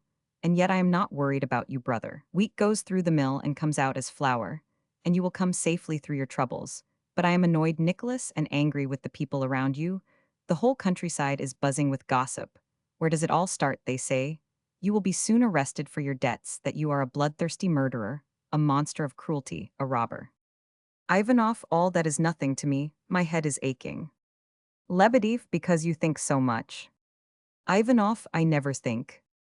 Lebedev, come, Nicholas, snap your fingers at the whole thing, and drive over to visit us. Sasha loves and understands you. She is a sweet, honest, lovely girl, too good to be the child of her mother and me. Sometimes, when I look at her, I cannot believe that such a treasure could belong to a fat old drunkard like me. Go to her, talk to her, and let her cheer you. She is a good, true-hearted girl. Ivanoff, Paul, my dear friend, please go and leave me alone. Lebedev, I understand. He glances at his watch. Yes, I understand. He kisses Ivanoff goodbye. I must go to the blessing of the school, now. He goes as far as the door, then stops. She is so clever, Sasha. And I were talking about gossiping yesterday, and she flashed out this epigram, father. She said fireflies shine at night, so that the nightbirds may make them their prey, and good people are made to be preyed upon by gossips and slanderers. What do you think of that? She is a genius. Another, George Sand. Ivanoff, stopping him as he goes out. Paul, what is the matter with me? Lebedev, I have wanted to ask you that myself. But I must confess, I was ashamed to. I don't know, old chap, sometimes I think your troubles have been too heavy for you. And yet I know you are not the kind to give in to them. You would not be overcome by misfortune. It must be something else, Nicholas. But what it may be, I can't imagine. Ivanoff, I can't imagine either. What the matter is unlessoned. Yet no a pause. Well, do you see, this is what I wanted to say. I used to have a workman called Simon. You remember him. Once at threshing time, to show the girls how strong he was, he loaded himself with 2 sacks of rye and broke his back. He died soon after. I think I have broken my back also. First I went to school, then to the university. Then came the cares of this estate, all my plans. I did not believe what others did not marry as others did. I worked passionately, risked everything. No one else, as you know, threw their money away to right and left, as I Roman 999. So I heaped the burdens on my back. And it broke. We are all heroes at 20, ready to attack anything, to do everything. And at 30 are worn out, useless men. How do you account for this weariness? However, I may be quite wrong. Go away, Paul, I am boring you. Lebedev, I know what is the matter with you, old man. You got out of bed on the wrong side this morning. Ivanov, that is stupid, Paul, and stale, go away. Lebedev, it is stupid, certainly. I see that myself now, I am going at once. Lebedev goes out. Ivanov, alone, I am a worthless, miserable, useless man, only a man equally miserable and suffering, as Paul is could love or esteem me now. Good God, how I loathe myself, how bitterly I hate my voice, my hands, my thoughts, these clothes. Each step I take, how ridiculous it is, how disgusting. Less than a year ago I was healthy and strong, full of pride and energy and enthusiasm. I worked with these hands here, and my words could move the dullest man to tears. I could weep with sorrow and grow indignant at the sight of wrong. I could feel the glow of inspiration and understand the beauty and romance of the silent nights which I used to watch through from evening until dawn, sitting at my work table and giving up my soul to dreams I believed in a bright future. Then, and looked into it as trustfully as a child looks into its mother's eyes. And now, oh, it is terrible, I am tired. And without hope, I spend my days and nights in idleness. I have no control over my feet or brain. My estate is ruined, my woods are falling under the blows of the axe. He weeps my neglected land, looks up at me as reproachfully as an orphan. I expect nothing, am sorry for nothing. My whole soul trembles at the thought of each new day. And what can I think of my treatment of Sarah? I promised her love and happiness forever. I opened her eyes to the promise of a future, such as she had never even dreamed of. She believed me, and though for 5 years I have seen her sinking under the weight of her sacrifices to me, and losing her strength in her struggles with her conscience, God knows, she has never given me one angry look or uttered one word of reproach. What is the result? That I don't love her. Why is it possible? Can it be true? I can't understand. She is suffering, her days are numbered. Yet I fly like a contemptible coward from her white face, her sunken chest, her pleading eyes. Oh, I am ashamed, ashamed. A pause. Sasha, young girl, is sorry for me and my misery. She confesses to me that she loves me, almost an old man, whereupon I lose my head. And exalted, as if by music, I yell hurrah for a new life and new happiness. Next day, I believe in this new life and happiness as little as I believe in my happiness at home. What is the matter with me? What is this pit I am wallowing in? What is the cause of this weakness? What does this nervousness come from? If my sick wife wounds my pride, if a servant makes a mistake, if my gun misses fire, I lose my temper and get violent and altogether unlike myself. I can't understand it. The easiest way out would be a bullet through the head.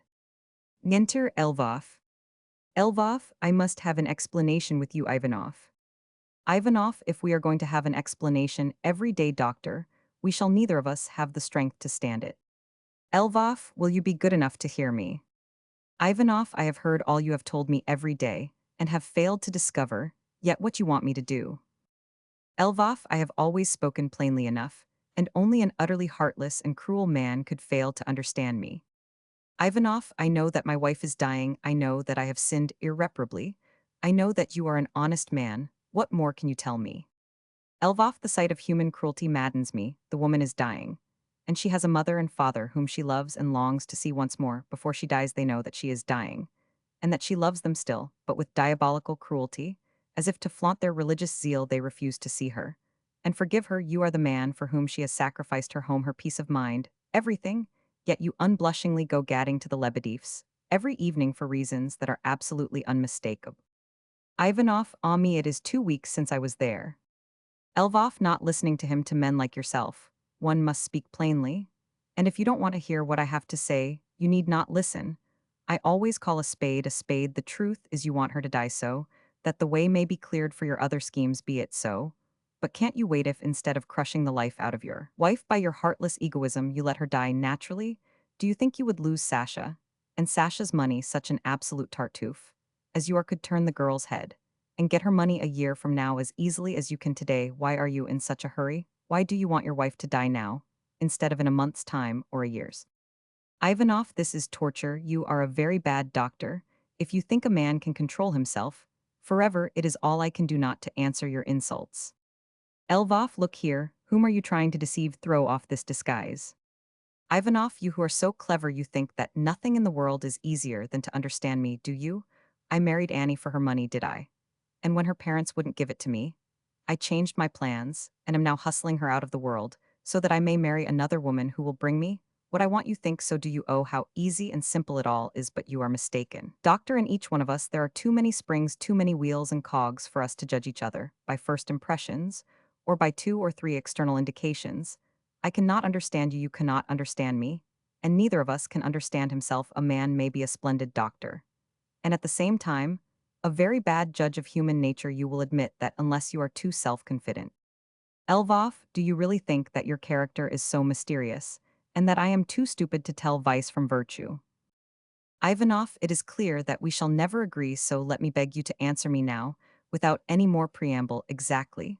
What do you want me to do? Angrily, what are you after anyway? And with whom have I the honor of speaking? With my lawyer, or with my wife's doctor? Elvoff, I am a doctor, and as such I demand that you change your conduct toward your wife. It is killing her. Ivanoff, what shall I do? Tell me, if you understand me so much better than I understand myself. For heaven's sake, tell me exactly what to do. Elvoff, in the first place, don't be so unguarded in your behavior. Ivanoff, heaven help me, do you mean to say that you understand yourself? He drinks some water, now go away. I am guilty. 1,000 times over I shall answer for my sins before God, but nothing has given you the right to torture me daily as you do. Elvoff, who has given you the right to insult my sense of honor? You have maddened and poisoned my soul before I came to this place. I knew that stupid, crazy, deluded people existed, but I never imagined that anyone could be so criminal as to turn his mind deliberately in the direction of wickedness. I loved and esteemed humanity then, but since I have known you. Ivanoff, I have heard all that before. Elvoff, have you. He goes out shrugging his shoulders. He sees Sasha, who comes in at this moment, dressed for riding. Elvoff, now however I hope that we can understand one another. Ivanoff, startled. Oh, Sasha, is that you? Sasha, yes, it is. Roman one. How are you? You didn't expect me, did you? Why haven't you been to see us? Ivanoff, Sasha, this is really imprudent of you. Your coming will have a terrible effect on my wife. Sasha, she won't see me. I came in by the back entrance. I shall go in a minute. I am so anxious about you. Tell me, are you well? Why haven't you been to see us for such a long time? Ivanoff, my wife is offended already and almost dying, and now you come here. Sasha, Sasha, this is thoughtless and unkind of you. Sasha, how could I help coming? It is 2 weeks since you were at our house, and you have not answered my letters. I imagined you suffering dreadfully, or ill, or dead. I have not slept for nights. I am going now, but first tell me that you are well. Ivanoff, no, I am not well. I am a torment to myself, and every one torments me without end. I can't stand it. And now you come here. How morbid and unnatural it all is. Sasha, I am terribly guilty. Sasha, what dreadful, pitiful speeches you make. So you are guilty, are you? Tell me, then what is it you have done? Ivanoff, I don't know, I don't know. Sasha, that is no answer. Every sinner should know what he is guilty of. Perhaps you have been forging money. Ivanoff, that is stupid. Sasha, or are you guilty because you no longer love your wife? Perhaps you are, but no one is master of his feelings, and you did not mean to stop loving her. Do you feel guilty because she saw me telling you that I love you? No, that cannot be, because you did not want her to see it. Ivanoff, interrupting her, and so on and so on. First you say I love, and then you say I don't, that I am not master of my feelings. All these are commonplace, worn-out sentiments with which you cannot help me. Sasha, it is impossible to talk to you. She looks at a picture on the wall. How well those dogs are drawn. Were they done from life? Ivanoff, yes, from life, and this whole romance of ours is a tedious old story. A man loses heart and begins to go down in the world. A girl appears brave and strong of heart and gives him a hand to help him to rise again. Such situations are pretty, but they are only found in novels and not in real life. Sasha, no, they are found in real life too. Ivanoff, now I see how well you understand real life. My sufferings seem noble to you. You imagine you have discovered in me a second Hamlet. But my state of mind in all its phases is only fit to furnish food for contempt and derision. My contortions are ridiculous enough to make anyone die of laughter. And you want to play the guardian angel. You want to do a noble deed and save me. Oh, how I hate myself today. I feel that this tension must soon be relieved in some way. Either I shall break something or else. Sasha, that is exactly what you need. Let yourself go. Smash something, break it to pieces, give a yell. You are angry with me. It was foolish of me to come here. Very well. Then get excited about it. Storm at me. Stamp your feet. Well, aren't you getting angry? Ivanoff, you ridiculous girl. Sasha, splendid, so we are smiling at last. Be kind, do me the favor of smiling once more. Ivanoff, laughing, I have noticed that whenever you start reforming me, and saving my soul, and teaching me how to be good, your face grows, naive, oh so naive. And your eyes grow as wide as if you were looking at a comet. Wait a moment, your shoulder is covered with dust. He brushes her shoulder. A naive man is nothing better than a fool, but you women contrive to be naive in such a way that, in you, it seems sweet and gentle and proper. And not as silly as it really is. What a strange way you have, though, of ignoring a man, as long as he is well and happy, and fastening yourselves to him, as soon as he begins to whine and go downhill. Do you actually think it is worse to be the wife of a strong man than to nurse some whimpering invalid? Sasha, yes, it is worse. Ivanoff, why do you think so, laughing loudly? It is a good thing Darwin can't hear what you are saying. He would be furious with you for degrading the human race. Soon, thanks to your kindness, only invalids and hypochondriacs will be born into the world. Sasha, there are a great many things a man cannot understand. Any girl would rather love an unfortunate man than a fortunate one, because every girl would like to do something by loving a man, has his work to do, and so for him, love is kept in the background to talk to his wife, to walk with her, in the garden to pass the time pleasantly with her. That is all that love means to a man. But for us, love means life. I love you, that means that I dream only of how I shall cure you of your sadness, how I shall go with you to the ends of the earth. If you are in heaven, I am in heaven. If you are in the pit, I am in the pit. For instance, it would be the greatest happiness for me to write all night for you, or to watch all night that no one should wake you. I remember that 3 years ago at thrashing time, you came to us all dusty and sunburnt and tired, and asked for a drink. When I brought you a glass of water, you were already lying on the sofa, and sleeping like a dead man. You slept there for half a day. And all that time, I watched by the door that no one should disturb you. How happy I was! The more a girl can do, the greater her love will be. That is, I mean, the more she feels it. Ivanoff, the love that accomplishes things, that is a fairy tale, a girl's dream, and yet perhaps it is as it should be. He shrugs his shoulders. How can I tell gaily, on my honor, Sasha? I really am quite a respectable man, judge for yourself. I have always liked to discuss things, but I have never in my life said that our women were corrupt, or that such and such a woman was on the downhill path. I have always been grateful. And nothing more, no, nothing more, dear child. How comical you are. And what a ridiculous old stupid I am. I shock all good Christian folk, and go about complaining from morning to night. He laughs, and then leaves her suddenly. But you must go, Sasha. We have forgotten ourselves. Sasha, yes, it is time to go. Goodbye. I am afraid that that honest doctor of yours will have told Anna, out of a sense of duty, that I am here. Take my advice, go at once to your wife, and stay with her. Stay and stay and stay. And if it should be for a year, you must still stay, or for 10 years. It is your duty. You must repent and ask her forgiveness and weep. That is what you ought to do. And the great thing is not to forget to do right. Ivanoff, again, I feel as if I were going crazy again. Sasha, well, heaven help you, you must forget me entirely. In 2 weeks you must send me a line, and I shall be content with that, but I shall write to you. Borkin looks in at the door. Borkin, Ivanoff, may I come in? He sees Sasha. I beg your pardon, I did not see you. Bonjour, he bows. Sasha, embarrassed, how do you do? Borkin, you are plumper and prettier than ever. Sasha to Ivanoff, I must go, Nicholas, I must go. She goes out. Borkin, what a beautiful apparition. I came expecting prose, and found poetry instead. Sings. You showed yourself to the world as a bird. Ivanoff walks excitedly up and down. Borkin sits down. There is something in her, Nicholas, that one doesn't find in other women. Isn't there an elfin strangeness? He sighs. Although she is without doubt the richest girl in the country, her mother is so stingy that no one will have her. After her mother's death, Sasha will have the whole fortune, but until then she will only give her 10,000 rubles and an old flat iron. And to get that she will have to humble herself to the ground. He feels in his pockets. Will you have a smoke? He offers Ivanoff his cigarette case. These are very good. Ivanoff comes toward Borkin, stifled with rage. Leave my house this instant, and don't you ever dare to set foot in it again. Go this instant.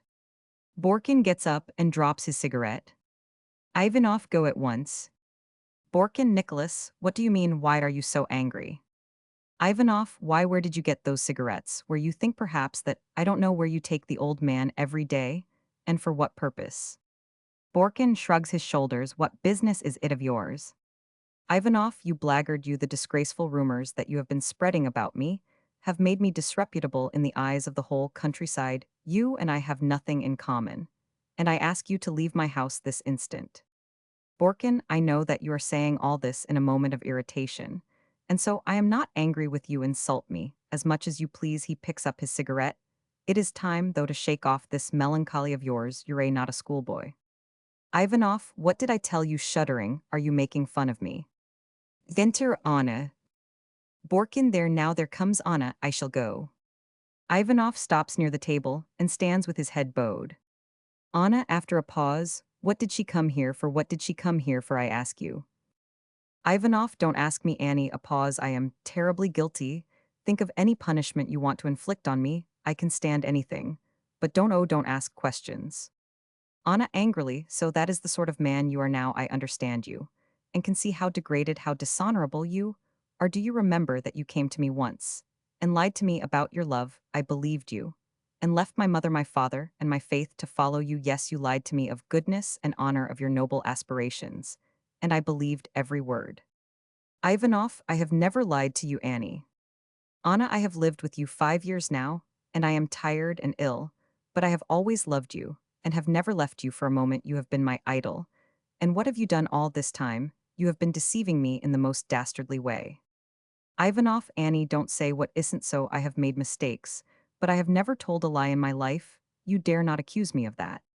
Anna, it is all clear to me. Now you married me because you expected my mother and father to forgive me and give you my money. That is what you expected.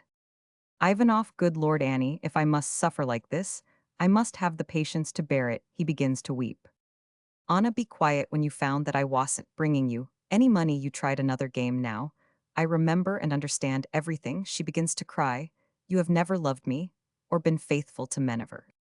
Ivanoff, Sarah, that is a lie. Say what you want, but don't insult me with a lie. Anna, you dishonest, degraded man, you owe money to Lebedev.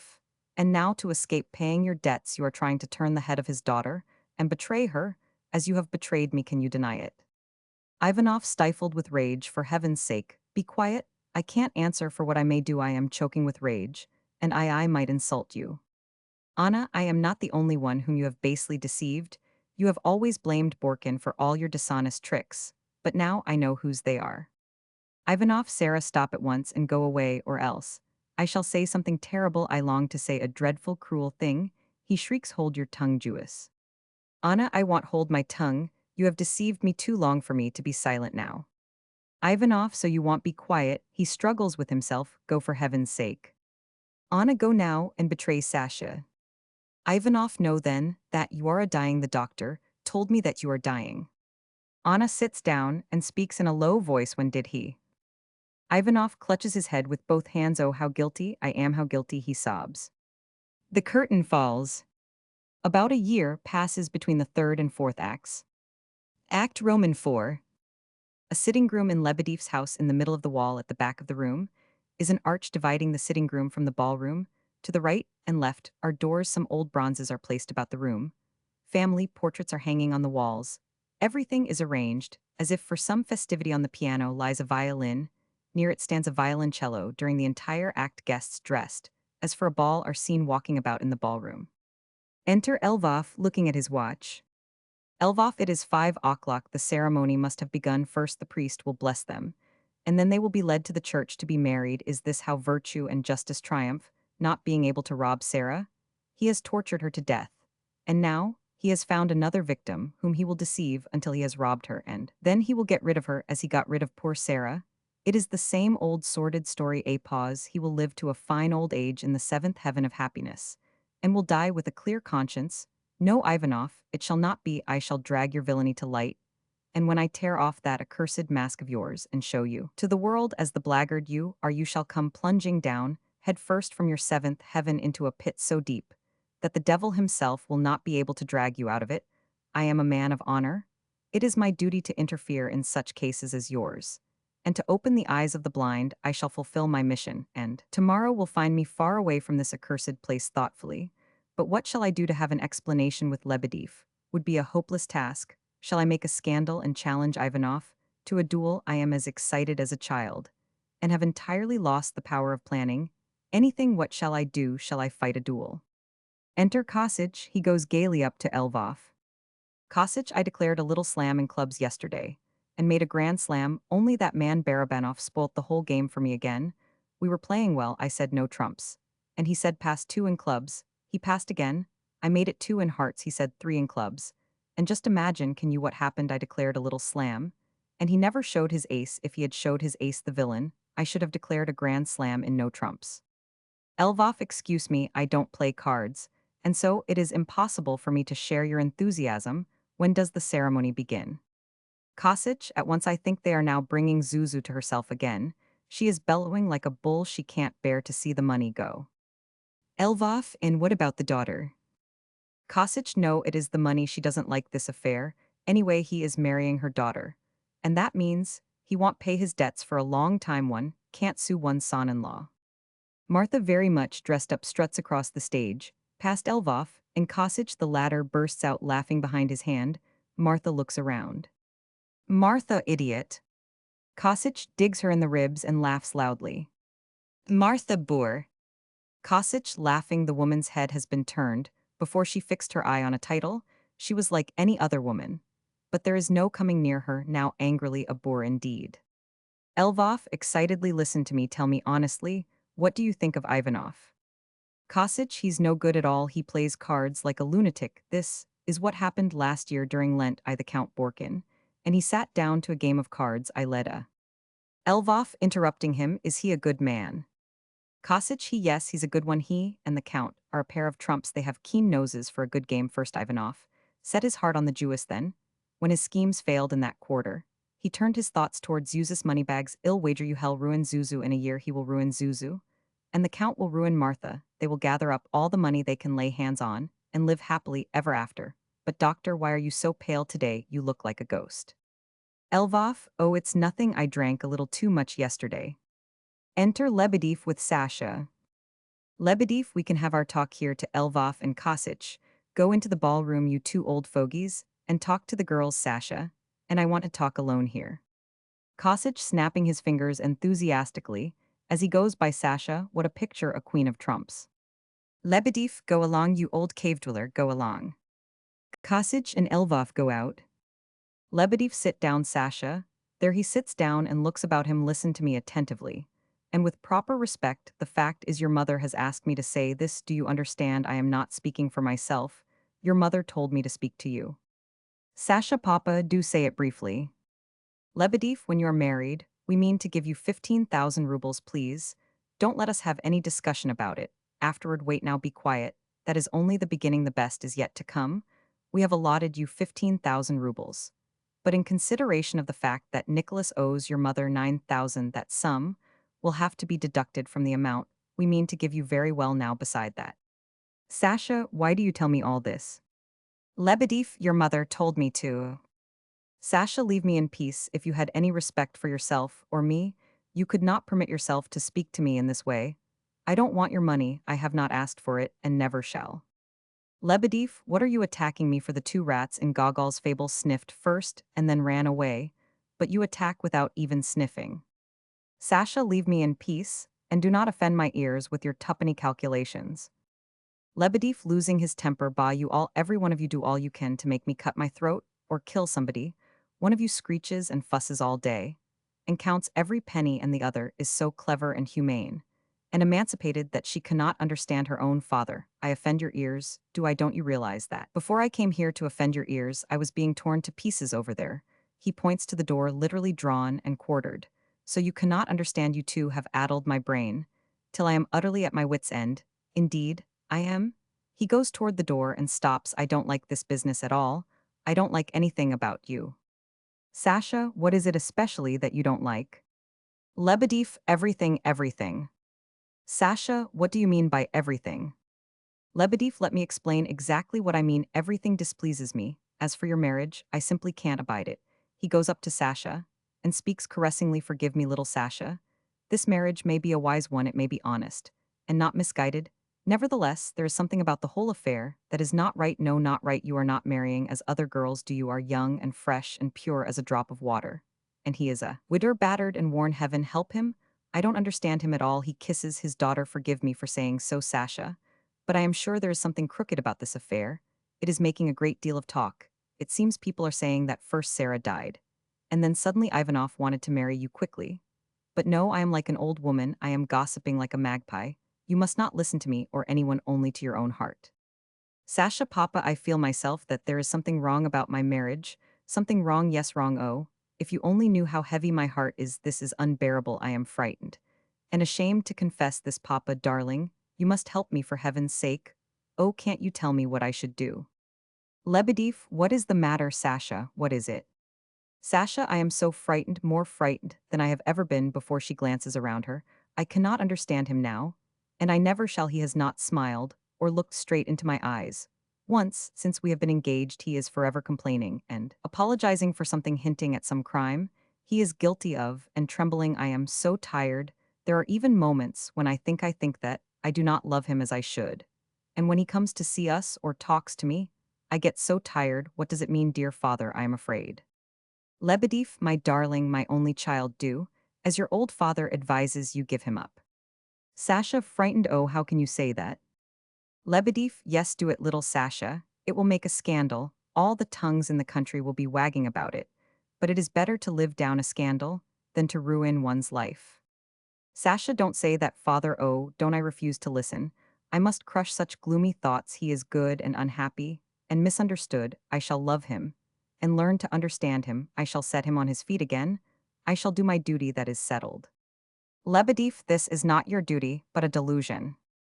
Sasha, we have said enough. I have confessed things to you that I have not dared to admit even to myself. Don't speak about this to anyone, let us forget it.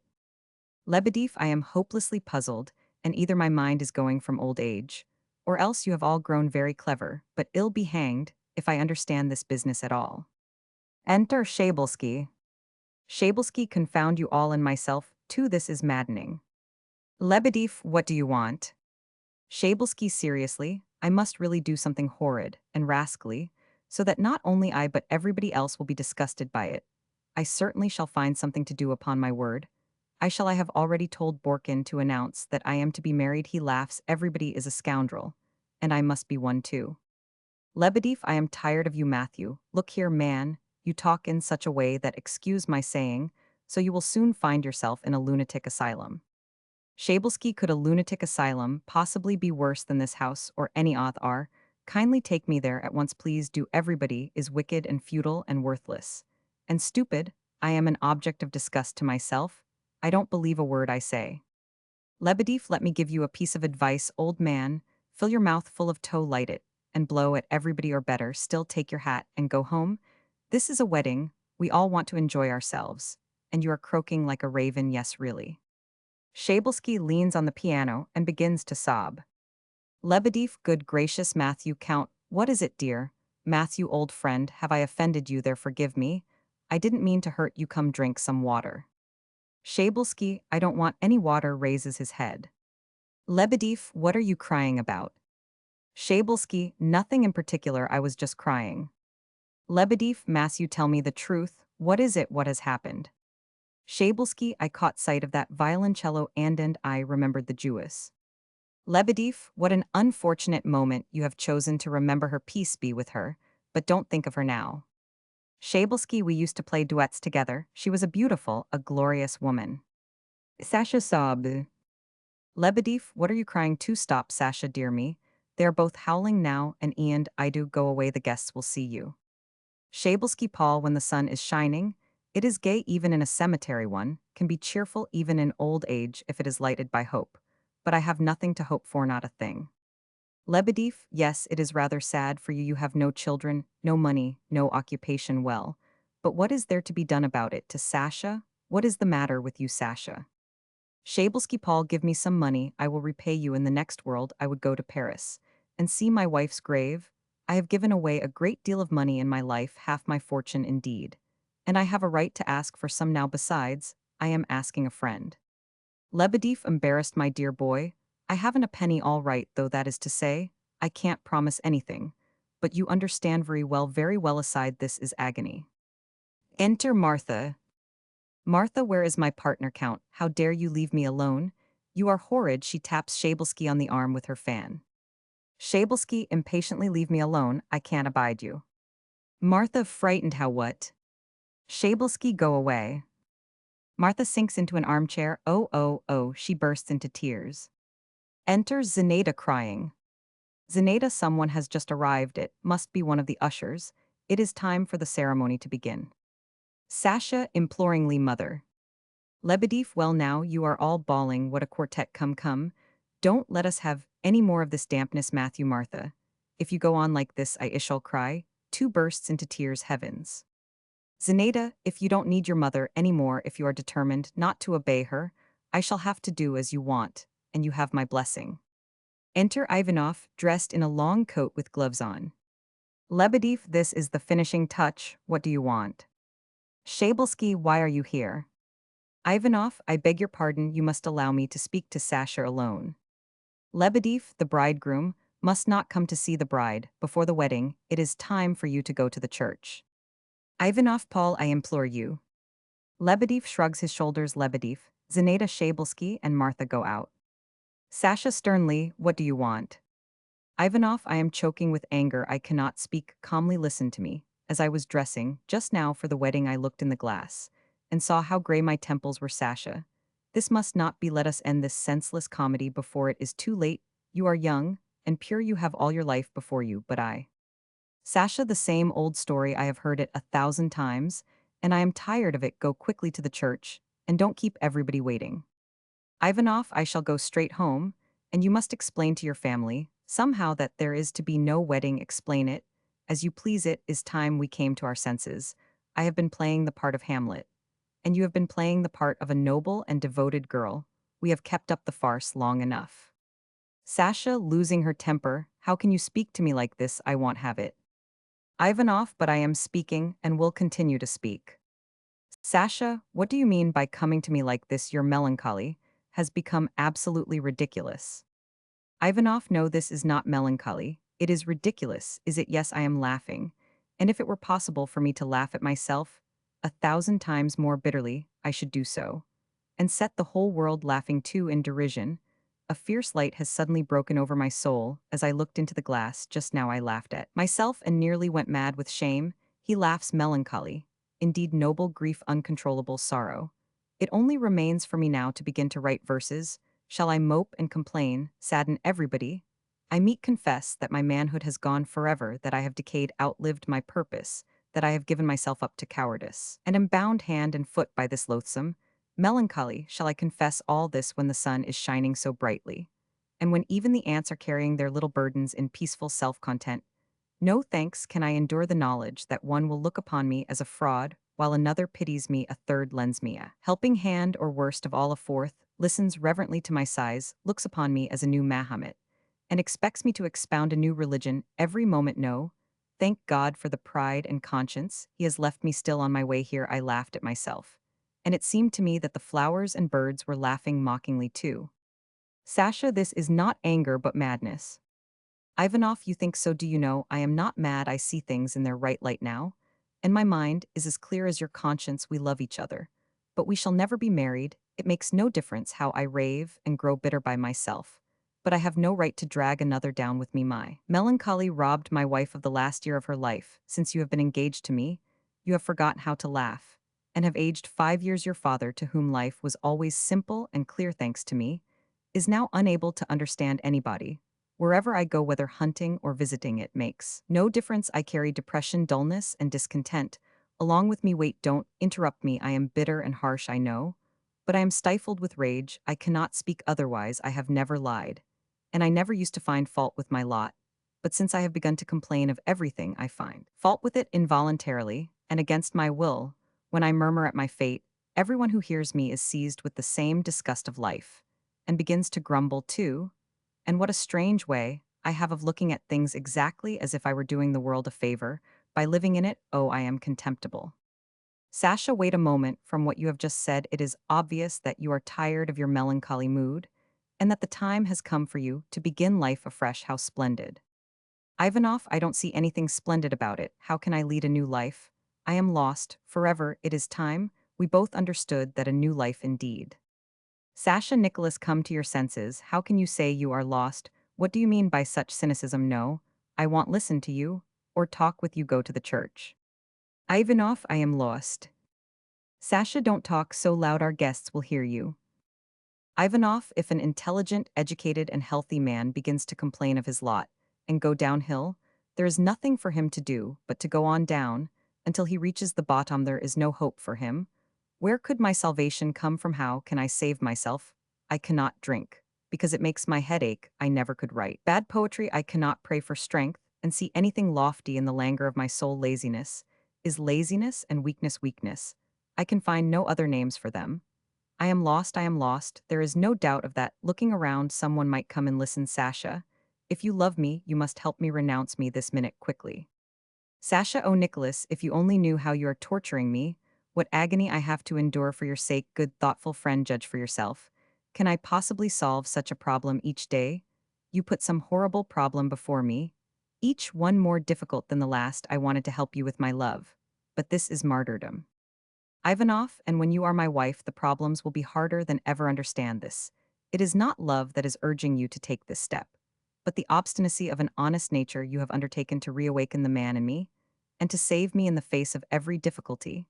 And you are flattered by the hope of achieving your object. You are willing to give up now, but you are prevented from doing it by a feeling that is a false one. Understand yourself. Sasha, what strange, wild reasoning. How can I give you up now? How can I? You have no mother, or sister, or friends. You are ruined, your estate has been destroyed, everyone is speaking ill of you. Ivanov, it was foolish of me to come here, I should have done as I wanted to. Enter Lebedev.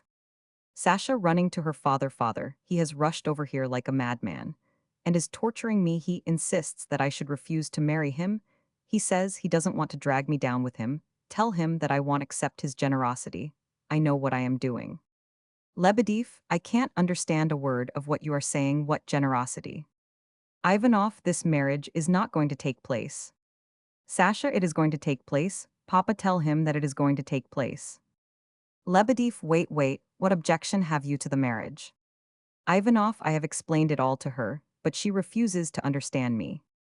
Lebedev, don't explain it to her, but to me, and explain it so that I may understand. God forgive you, Nicholas. You have brought a great deal of darkness into our lives. I feel as if I were living in a museum. I look about me, and don't understand anything I see. This is torture. What on earth can an old man like me do with you? Shall I challenge you to a duel? Ivanov, there is no need of a duel. All you need is a head on your shoulders, and a knowledge of the Russian language. Sasha walks up and down in great excitement. This is dreadful, dreadful, absolutely childish. Lebedev, listen to me, Nicholas, from your point of view, what you are doing is quite right and proper according to the rules of psychology. But I think this affair is a scandal and a great misfortune. I am an old man, hear me out for the last time. This is what I want to say to you. Calm yourself, look at things simply as everyone else does. This is a simple world. The ceiling is white, your boots are black, sugar is sweet. You love Sasha, and she loves you. If you love her, stay with her. If you don't, leave her. We shan't blame you. It is all perfectly simple. You are two healthy, intelligent, moral young people. Thank God you both have food and clothing. What more do you want? What if you have no money? That is no great misfortune. Happiness is not bought with wealth. Of course, your estate is mortgaged, Nicholas, as I know, and you have no money to pay the interest on the debt. But I am Sasha's father. I understand her mother can do as she likes. If she won't give any money, why, confound her, then she needn't. That's all. Sasha has just said that she does not want her part of it. As for your principals, Schopenhauer, and all that, it is all folly. I have 100,000 rubles in the bank. Looking around him, not a soul in the house knows it. It was my grandmother's money. That shall be for you both. Take it. Give Matthew 2,000. The guests begin to collect in the ballroom. Ivanov, it is no use discussing it any more. I must act as my conscience bids me. Sasha, and I shall act as my conscience bids me. You may say what you please. I refuse to let you go. I am going to call my mother. Lebedev, I am utterly puzzled. Ivanov, listen to me, poor old friend. I shall not try to explain myself to you. I shall not tell you whether I am honest or a rascal, healthy or mad. You wouldn't understand me. I was young. Once I have been eager and sincere and intelligent. I have loved and hated, and believed as no one else has. I have worked and hoped and tilted against windmills with the strength of 10, sparing my strength, not knowing what life was. I shouldered a load that broke my back. I drank, I worked, I excited myself. My energy knew no bounds. Tell me, could I have done otherwise? There are so few of us, and so much to do, so much to do. And see how cruelly fate has revenged herself on me, who fought with her so bravely. I am a broken man, I am old at 30. I have submitted myself to old age with a heavy head and a sluggish mind, weary, used up, discouraged, without faith, or love, or an object in life. I wander like a shadow among other men, not knowing why I am alive, or what it is that I want. Love seems to me to be folly, caresses, false. I see no sense in working or playing, and all passionate speeches seem insipid and tiresome, so I carry my sadness with me. Wherever I go, a cold weariness, a discontent, a horror of life. Yes, I am lost for ever and ever. Before you stands a man who at 35 is disillusioned, wearied by fruitless efforts, burning with shame, and mocking at his own weakness. Oh, how my pride rebels against it. All what mad fury chokes me. He staggers, I am staggering, me strength is failing me. Where is Matthew? Let him take me home. Voices from the ballroom, the best man has arrived. Enter Shabelsky. Shabelsky in an old worn-out coat without gloves. How many scornful glances I get for it. Such silly jokes and vulgar grins, disgusting people. Enter Borkin quickly. He is carrying a bunch of flowers, and is in a dress coat. He wears a flower in his buttonhole. Borkin, this is dreadful. Where is he? To Ivanoff, they have been waiting for you for a long time in the church, and here you are talking philosophy. What a funny chap you are, don't you know? You must not go to church with the bride, but alone with me. I shall then come back for her. Is it possible you have not understood that you certainly are an extraordinary man? Enter Elvoff. Elvoff to Ivanoff. Also you are here loudly. Nicholas Ivanoff, I denounce you to the world as a scoundrel. Ivanoff coldly, many thanks. Borkin to Elvoff, sir, this is dastardly. I challenge you to a duel. Elvoff, Monsieur Borkin, I count it a disgrace not only to fight with you, but even to talk to you. Monsieur Ivanoff, however, can receive satisfaction from me whenever he chooses. Shabelsky, sir, I shall fight you.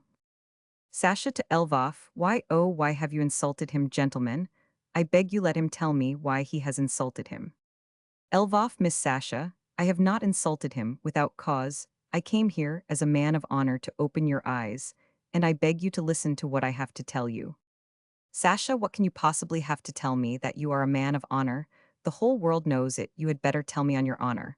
Whether you understand what you have done or not, you have come in here as a man of honor, and have insulted him so terribly that you have nearly killed me when you used to follow him like a shadow, and almost keep him from living. You were convinced that you were doing your duty, and that you were acting like a man of honor. When you interfered in his private affairs, maligned him, and criticized him when you sent me, and whomever else you could, anonymous letters, you imagined yourself to be an honorable man, and thinking that that too was honorable, you, a doctor, did not even spare his dying wife, or give her a moment's peace from your suspicions. And no matter what violence, what cruel wrong you committed, you still imagined yourself to be an unusually honorable and clear-sighted man. Ivanoff, laughing, this is not a wedding, but a parliament. Bravo, bravo. Sasha to Elvoff, now think it over. Do you see what sort of a man you are? Not, oh, the stupid, heartless people. Takes Ivanoff by the hand. Come away from here. Nicholas, come, father, let us go. Ivanoff, where shall we go? Wait a moment. I shall soon put an end to the whole thing. My youth is awake in me again. The former Ivanoff is here once more. He takes out a revolver. Sasha, shrieking, I know what he wants to do. Nicholas, for God's sake. Ivanoff, I have been slipping downhill long enough. Now halt, it is time to know what honor is. Out of the way, thank you, Sasha. Sasha, shrieking, Nicholas, for God's sake, hold him. Ivanoff, let go. He rushes aside and shoots himself. The curtain falls.